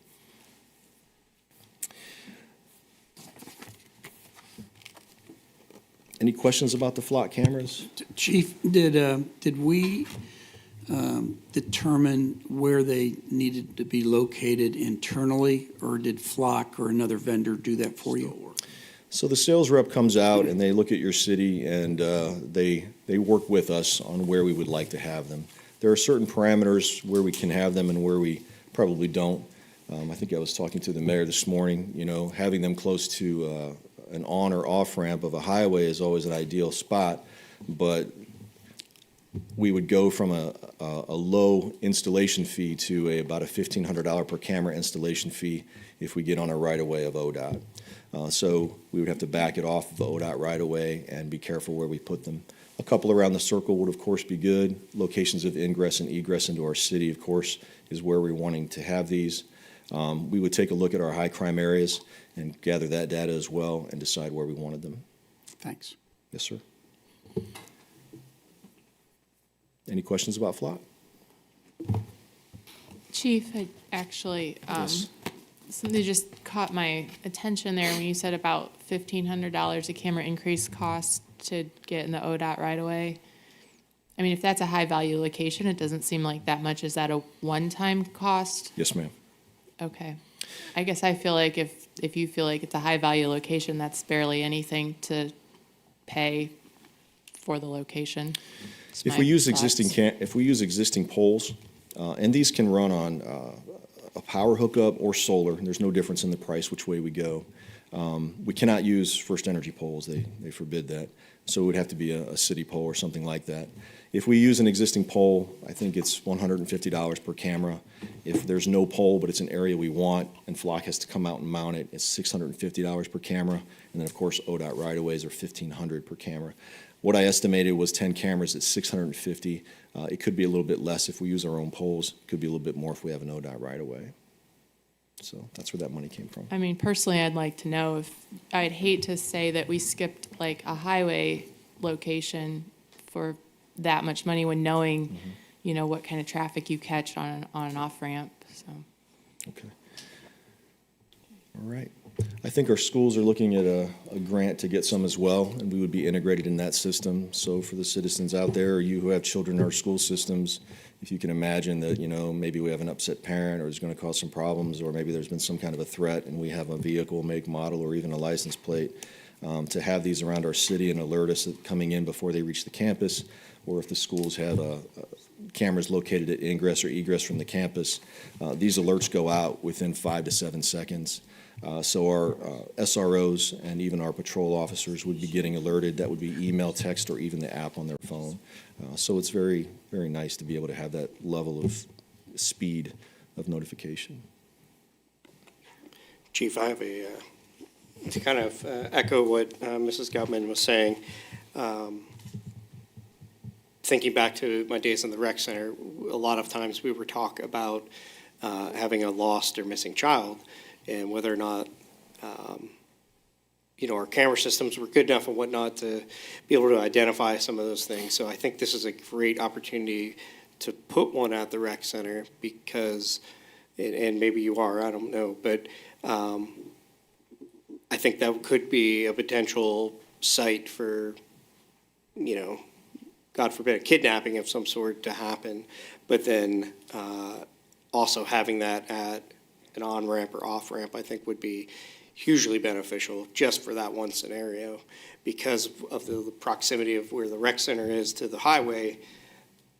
That's a quick getaway, in my opinion, to for somebody that was looking to run quickly. That's going to be where they're likely to go, I would assume. So I would echo that. If there is additional cost required for putting them in the locations that you feel are high value, I would suggest moving forward with that, or asking for the additional funds for that. So. Thank you. Appreciate that. You want to talk about the ceiling tiles real quick? No, I'm kidding. Well, thank you guys for the funding we've had at the building, by the way. There have been a lot of improvements over there, so Absolutely. over the years, we appreciate that as well. Next on the list are 2 cruisers. These are not new cruisers. These are replacements for cars 8 and 9. Those aren't the cars pictured, of course. We're going to a lease, so it's actually not the purchase, one-time purchase like we used to do. We're leasing our fleet now. In addition to the cost of that, there are upfit costs that go with it. But cars 8 and 9, I can give you some mileage on those cars, why we're replacing them. 89,000 and 98,000. It's just a guess. We have those? Look to your left. Look to my left, okay. Oh, they're on there already? I was gonna give you like current updated stuff. I have it like as of just about a week ago. So 86,000 and 97,000 are what they're up to. So. All right. Any questions about the cars? Again, these are replacements. Okay. What's next? Do you have any other big items or personnel or? Yes, I do have personnel. So what I would be asking for this time around, and I know our sworn officers are fully staffed, and again, thank you for that.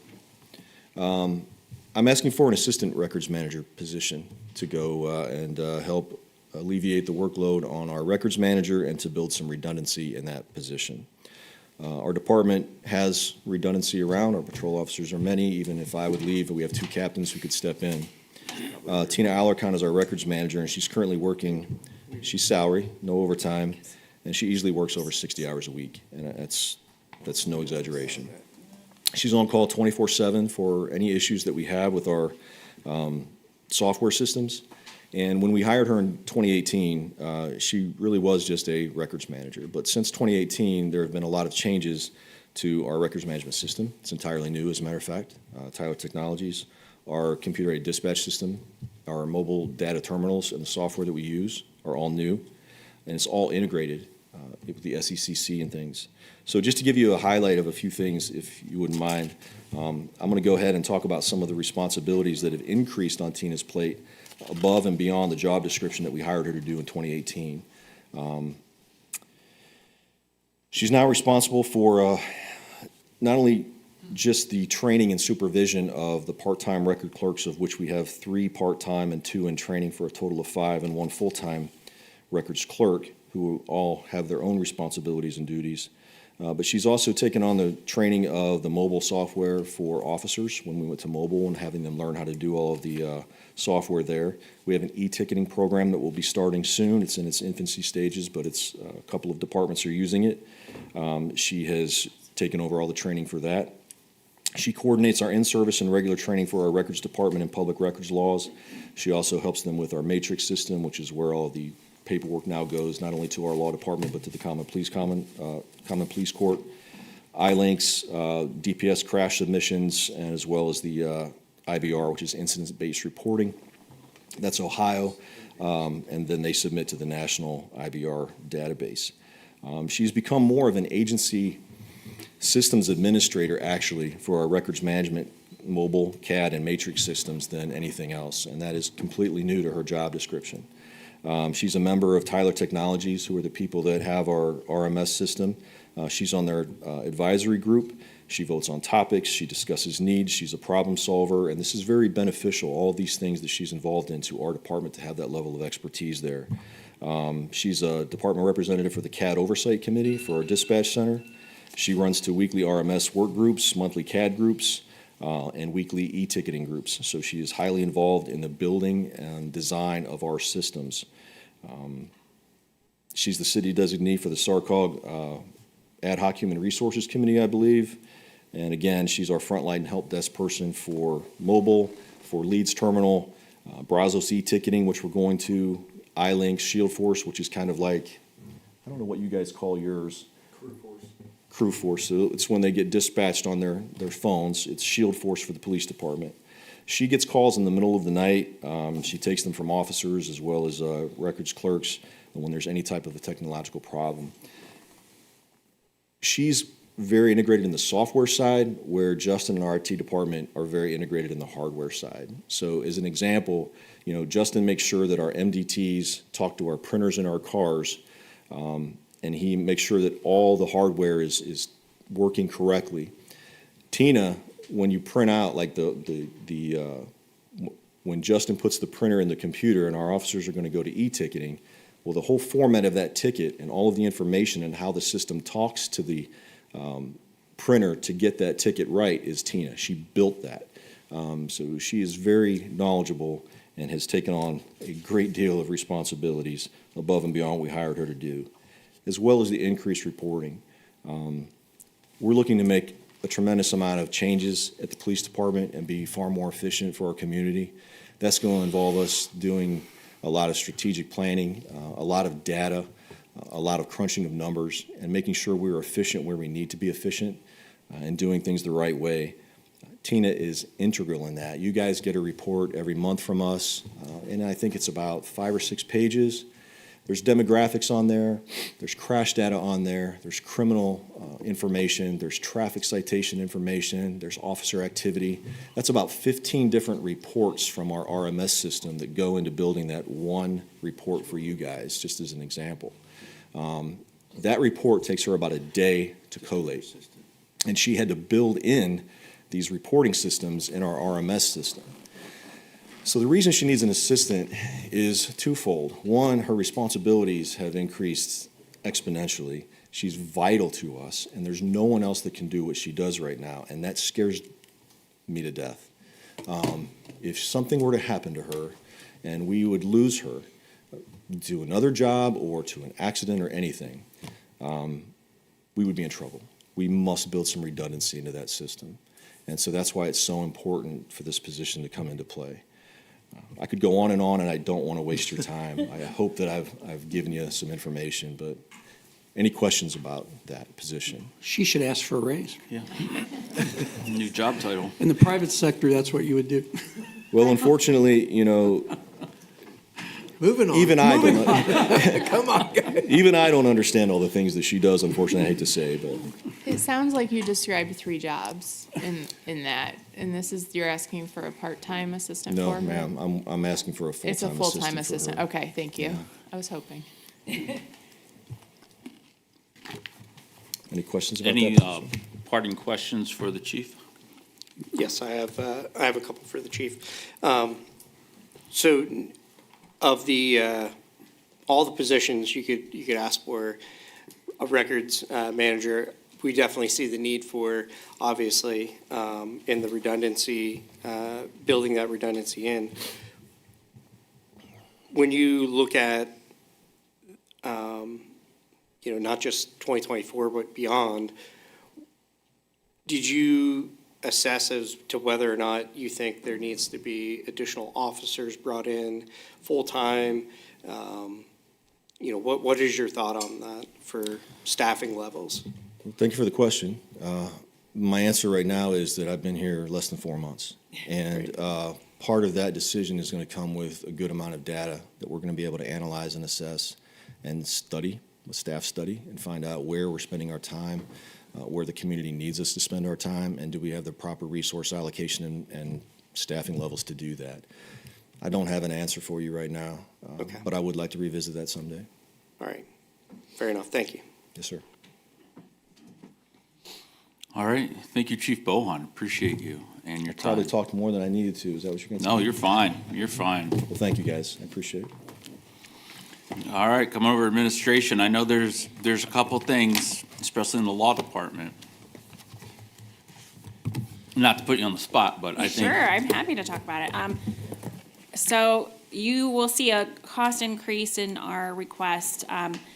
Part of that is based on the recodification that began this year, and so part of that was budgeted for this year, part of it is into next year.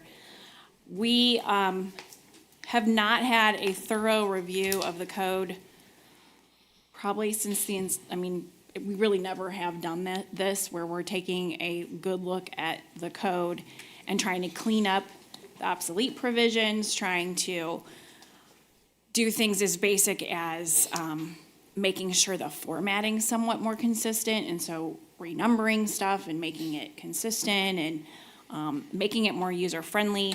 So that is a portion of that extra cost. And while we're transitioning, because the expected timeframe for this would not be until June of 2024 that we would get the recodification, we'll have an overlap with the existing codifier, so we'll have both expenses kind of built into the budget for next year. So that does inflate that. The number should come back down after we have gotten through this process. But it will be a slight increase on an annual basis than what we're paying the current codifier. But again, the benefit of it will be that it is through Civic Plus, who operates our website, so it'll make our codes far more easily searchable than they are now.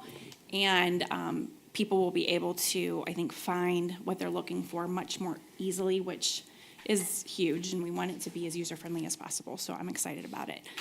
The other big ask that I have is for a part-time assistant law director. So last year's budget, I had requested a law clerk, a part-time law clerk, which I was very thankful for, and it was great. We appreciated it and realized how much extra things that we could get to that we weren't able to get to before. So my staff right now is myself, the assistant law director, and our secretary. And we have all of our regular routine duties. But we have picked up also some additional workload. So one of the benefits of having the cameras that we have for the police, for example, in our prosecutions, is that we have more evidence, and so that's good for us. However, it does take us more time to review every single case and prepare for every single trial. We had not until recently made it, the police policy had not until recently been that every officer was mandated to have their body-worn camera on, and so we have had far more camera footage than we had previously had in years before. And so it just takes longer. An incident that's a half-hour incident is usually 3 different officers involved. That's an hour and a half of just viewing that camera footage before we go to court. That's those sorts of things. In addition, that has created an uptick in public records requests. And so we have seen quite a substantial rise in that. And when we get records requests that, again, are for body-worn camera video, while we do work with the police department and we are working with them to try to have more of that handled over there, we still do get involved in that when it comes to redactions. And it's a very time-consuming process. So that has taken up a lot of our time. We have also increased our communication with the police department. We had always had annual legal updates. We're trying to get out more routine communications with them, with more timely communications, so they're not waiting for a year to pass and we're getting information out to them more. And that was something that we were able to implement while we had the law clerk.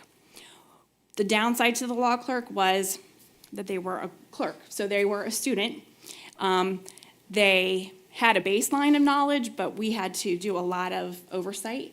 And our law clerk was great. He was a wonderful asset to us.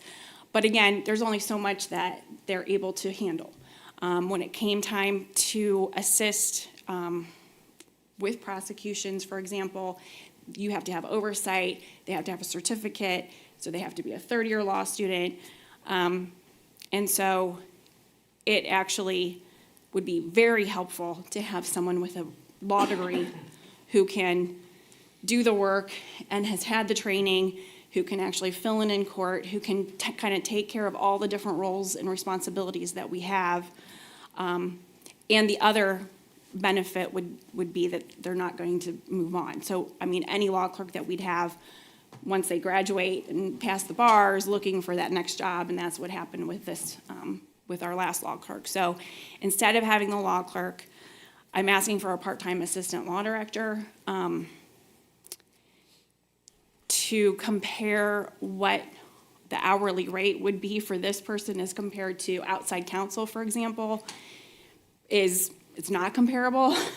It is a bargain rate to get somebody that's in-house, and so we do try to do as much as possible.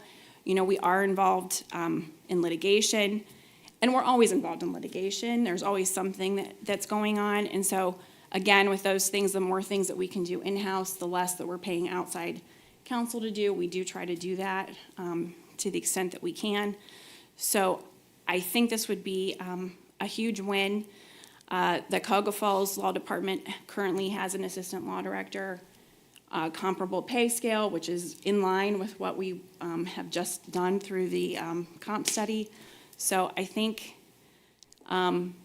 if I can find someone who's interested, which I'm hoping that I can have somebody who's in private practice, and then who wants to just pick up some extra hours that are kind of like more of a sure thing type thing.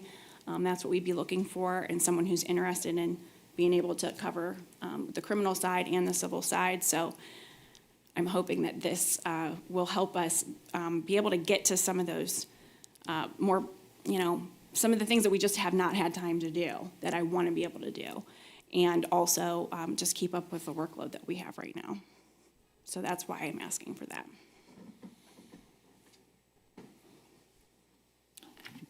Thank you for that. Any questions for the law director?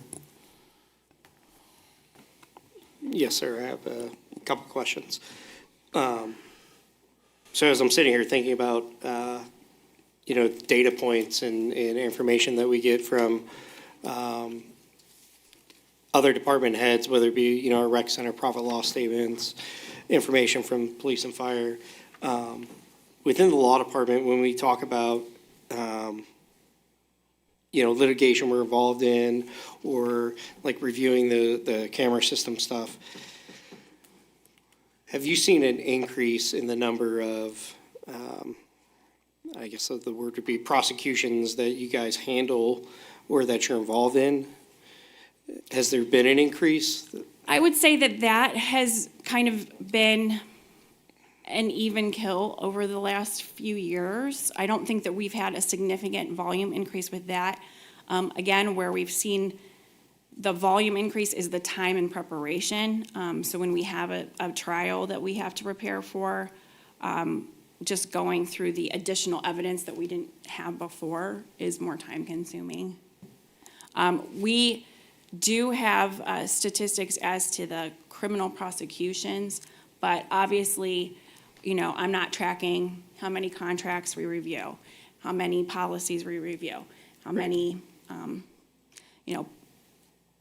issues that we, get involved with and help resolve, or how many meetings that we have, just not something we keep track of. So it's hard to itemize most of what my office That's why I does. asked the question about, I guess, Yeah. number of prosecutions, because I would think that would be kind of the one that you may kind of keep a statistic on at some point. But We do have that information, and we switched to the matrix system a few years ago, so it's computerized.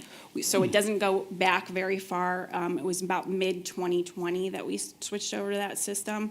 So we don't have long-term statistics yet, because we really haven't, we've only used it for about 2 years. So But that will allow us the opportunity to be able to print reports and things like that. Have you felt like after, because you don't necessarily have as much time as you would hope you would have, do you think that we've not necessarily neglected, but not pushed as hard on some prosecutions because of whatever Absolutely reasons? not. Absolutely not. We have a reputation that I'm very proud of in the Stowe Municipal Court system as being some of the toughest prosecutors in the system, and I'm very proud Good. of our reputation. All right, that's why I wanted to know. I didn't know if there were, Absolutely not. while this is We- likely not to be one that we're going to win, or, if there's No. those kind of feelings being Absolutely not. We always pursue justice. good. Okay.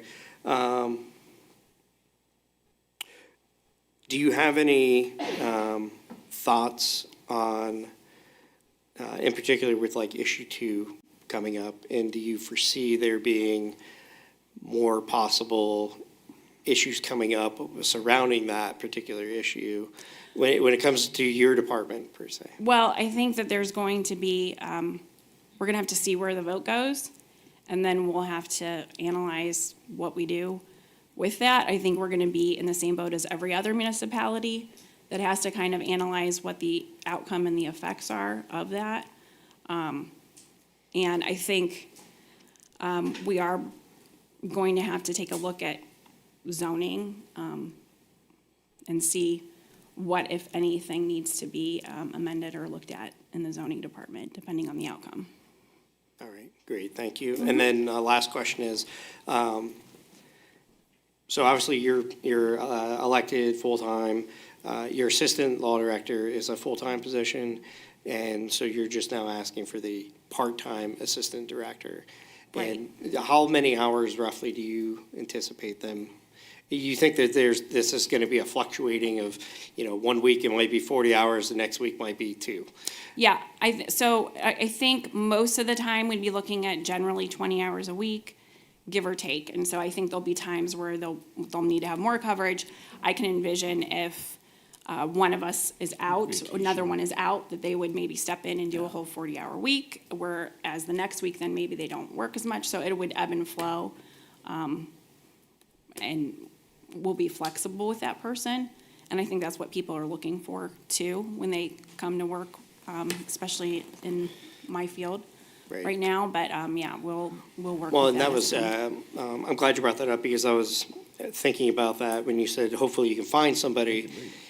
You mentioned there being kind of a bargain rate. But it is comparable to what other departments in the area are paying for their. Okay, that was going to be my Yes. question. Yep, Do and you that's think what we're we just- comparable Yep. to other departments at least? Yes. Okay, all right, thank you.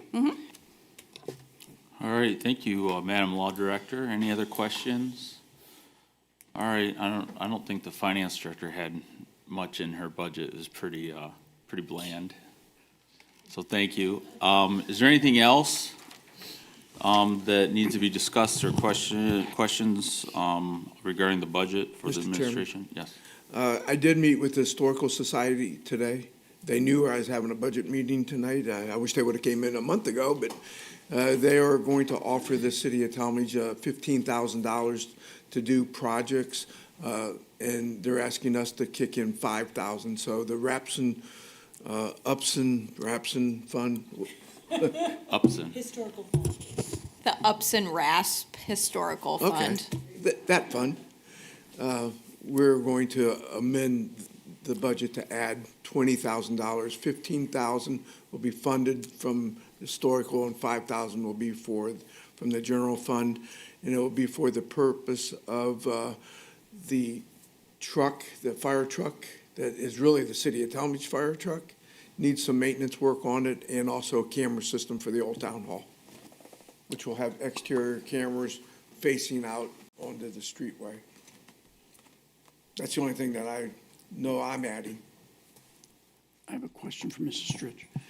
Mrs. Stritch, 2 questions. On the Richardson Trust Fund, you will just fund the difference to get them back up to $5,000. Is that The correct? $5,000 is in the Richardson Trust And Fund. did you at fund the request of council. CIC with the 25,000 again this year? Yes, All right. that is, it's titled Economic Development, yes. Thank you. I have a question. No, not a lot. Go ahead. No. One, I just want to thank Ms. Simons and Mr. Rohr for taking my endless questions on Parks and Rec. In the overarching theme of connectivity in the cell tower and whatnot, Mr. Rohr provided me with an email confirmation that Wi-Fi at Macapool is in budget for 2024. I know there's been some delays in hardware with the routers and technology and this and that. So what are the odds of that being operational for the 2024 season? We hope. All right. Should be there. I can't believe it won't be. Depends on the FCC, is my understanding. What's that, Jessica? It depends on the FCC approving the use of those routers for outdoor use. Okay. We're optimistic. And then just two other inputs just for consideration, maybe not in 2024 budget, but possibly 2025, was the installation of lights at the Maca Park field or B field at the Hole. I know like the Challenger project had gotten a quote for something similar. I think there might be some ways to potentially reduce the cost for those. And then lastly, the rental property next to the Steinfield on Maca Drive, looks like the fence has been removed. And just something to consider again is the city approaching the property owner, potentially acquiring that land for additional cages and pitching lanes. So that was a dog-eared wooden fence that was in really bad shape. And we approached the property owner if they minded if we, it was our fence, but if they minded if we took it down, just it was a eyesore and needed maintained. And they said they didn't care if the fence went back up. So that's why we didn't put a fence back up. Okay. So no, we're not approaching them on anything. It was just a maintenance item that needed to be taken care of. Okay, no, just to rephrase, I'm asking, recommending we should consider that. Oh, about purchasing the. Yes. I see. I Yes. understand. I thought you were asking. To about the add fence. in additional cages and pitching lanes, Okay. as well as the lighting. The lighting, we have some prices for, we probably need to get that updated. I think we did that about 4 years ago for the Mac Burleson B field. So we do have numbers, but it probably just needs updated. Okay.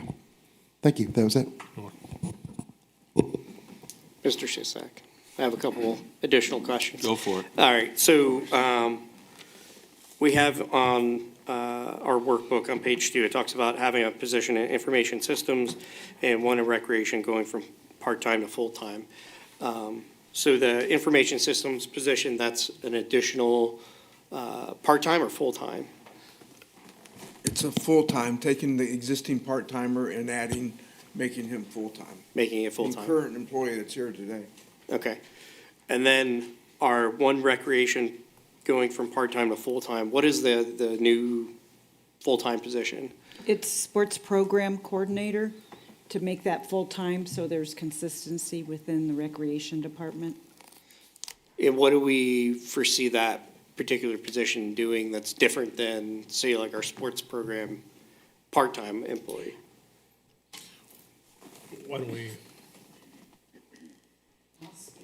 why don't you jump in on that one? Wait until they hear the answer. Eliminating that part. So right now, that position is set to combine two part-time positions together due to kind of a low workload between those two positions. So it would be combining our current part-time sports programmer and our current part-time fitness programmer positions into one position that would be like sports and fitness programming. So it would combine those two positions into one full-time. That would give us a lot more consistency in that position. We did just have our fitness coordinator of 10 years leave earlier this year, and it really was a struggle to fill that position. So we had asked to find a way to kind of improve our ability to have people stay instead of having those be transient positions like they are. It worked out quite well with our rec program coordinator.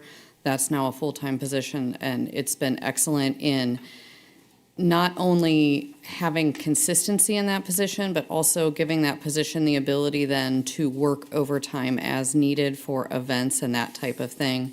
As part-time employees, they are limited to an average of 28 hours or 29 hours a week to remain part-time. So once they hit that threshold, then all of that work falls back onto some of the management staff. So this would allow them, if it was a busy week for something or other, to be able to work that overtime and not have to worry about remaining at a threshold.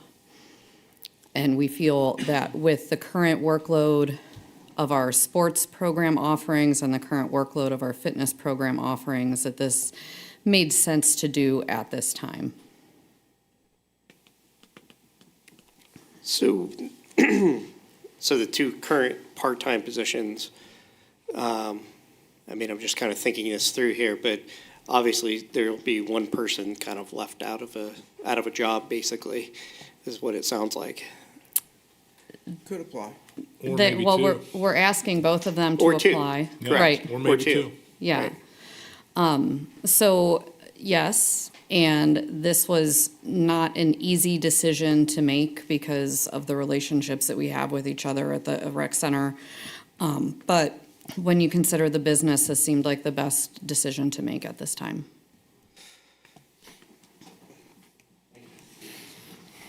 Thank you for that clarification. All right, I think we've kind of come to the end here, folks. I don't know if anyone else has any Thank further you. questions or concerns. You're shaking your head? I have more questions. Okay, what do you got? All right, so in the actual budget, overall, let me flip to the page here.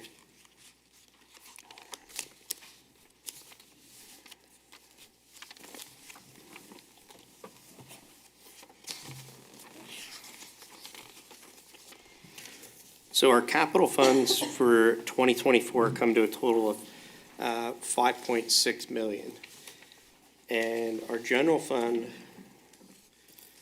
we are at 22 million. And I'm trying to find the page. Shut it down. But basically, it shows that we're spending, deficit spending of about 3 million, or a little over 3 million. So if I guess somebody in the administration could just kind of speak to it and just give us an explanation of, I actually talked about that at the very beginning of the slides, about the $10 million that was, in, our current fund balance is $10 million, and it's going to go down to $7 million. And I thought we were done, I shut that page, but we are eating into the fund balance by $3 million, with minimum fund balance requirement of only $3 million. And so therefore, we feel, the administration feels, by spending some of these funds to buy some of these projects and to do some of these things, it's worth eating into the fund balance a little bit. Still having a healthy fund balance, but the next administration, next mayors can figure out, do they want to go deeper in, or do they want to let it build up, just like the sewer fund we talked about. right? But we talked about that at the very beginning. So I guess my question is probably more geared towards, our total investments that we hold currently, what is that amount currently? That are outside of any money that's encumbered, unencumbered in the general fund, that's tied up through any investment portfolio, anything like that? It's all, I'll let Molly speak, but it's all the same money. It's- I guess so all of our money, we try to invest the best we can. Some of it is longer term out, some of it is shorter term, so that we have enough cash flow available on a monthly, daily base, weekly basis is really more probably accurate, but I'm investing. I don't have my investment report up, and you'll be getting a new one for October here probably by the end of the week. But of our balance, I probably keep at least 75% of it invested in some kind of revenue generating account at any given time. We also earn credits on our actual checking account for keeping balances in there to offset fees. So, I mean, as much as I can, I invest so that we can earn interest on it. Right. So I guess the reason I pose it that way, or that question that way, is at what point are we, do we no longer look at it as we have X amount coming in revenue through our various income sources, and we have X amount tied up through our investments? At what point do we say we need to start pulling from those investments because that's... So I would say our investments are not tying up our money. So our investments are used to earn money on while we might not need it on a daily basis, and then we get that money flowing through. And I guess you're looking at it in a total, but realizing that there's, you know, you have to look at, you can't look at the investment balance in totality. You have to look at it on a fund level, because the money that's part of our total investments, some of that's general fund money, some of that's, and while they're all invested together, they cannot be commingled and spent for necessarily the same purposes. So the money I have invested for the water fund, yes, it's part of our, $20 million of investments, but that doesn't mean we can use it for anything. It's just for water. So you have to look at those fund balances and those balances on a fund by fund basis. You can't kind of look at investments overall and say, we're just sitting on that money and not using it. Well, and I understand not pulling from one fund to the other, but I guess I'm saying is there, above and beyond what we have shown in the working budget copy, money that is sitting in those particular fund accounts that we are not utilizing, but we are pulling from the general fund to put into those particular funds? Like, for example, the $3 million we're transferring over from the general fund into that fund. No. Is that, All the money's accounted for. I understand the Whether or money not is- it's in a Yeah. investment fund or not. It's all accounted for in the budget. I would Yeah, maybe- like this report right here, like the fund report that you get every month, that is all the cash that we have at the end of a month. And if you compare that to my investment report, those balances equal. And that just shows you what accounts all of our money is being kept in. But it's not separate from what you're seeing Okay. in the fund report. Right. All right, thank you. Maybe I would suggest come in and we could go over, or, took me 30 years to figure out what you're asking here in 2 questions. And I still don't understand 100% of it, but Molly does, and maybe sit down one-on-one, and, because it gets it's very complex.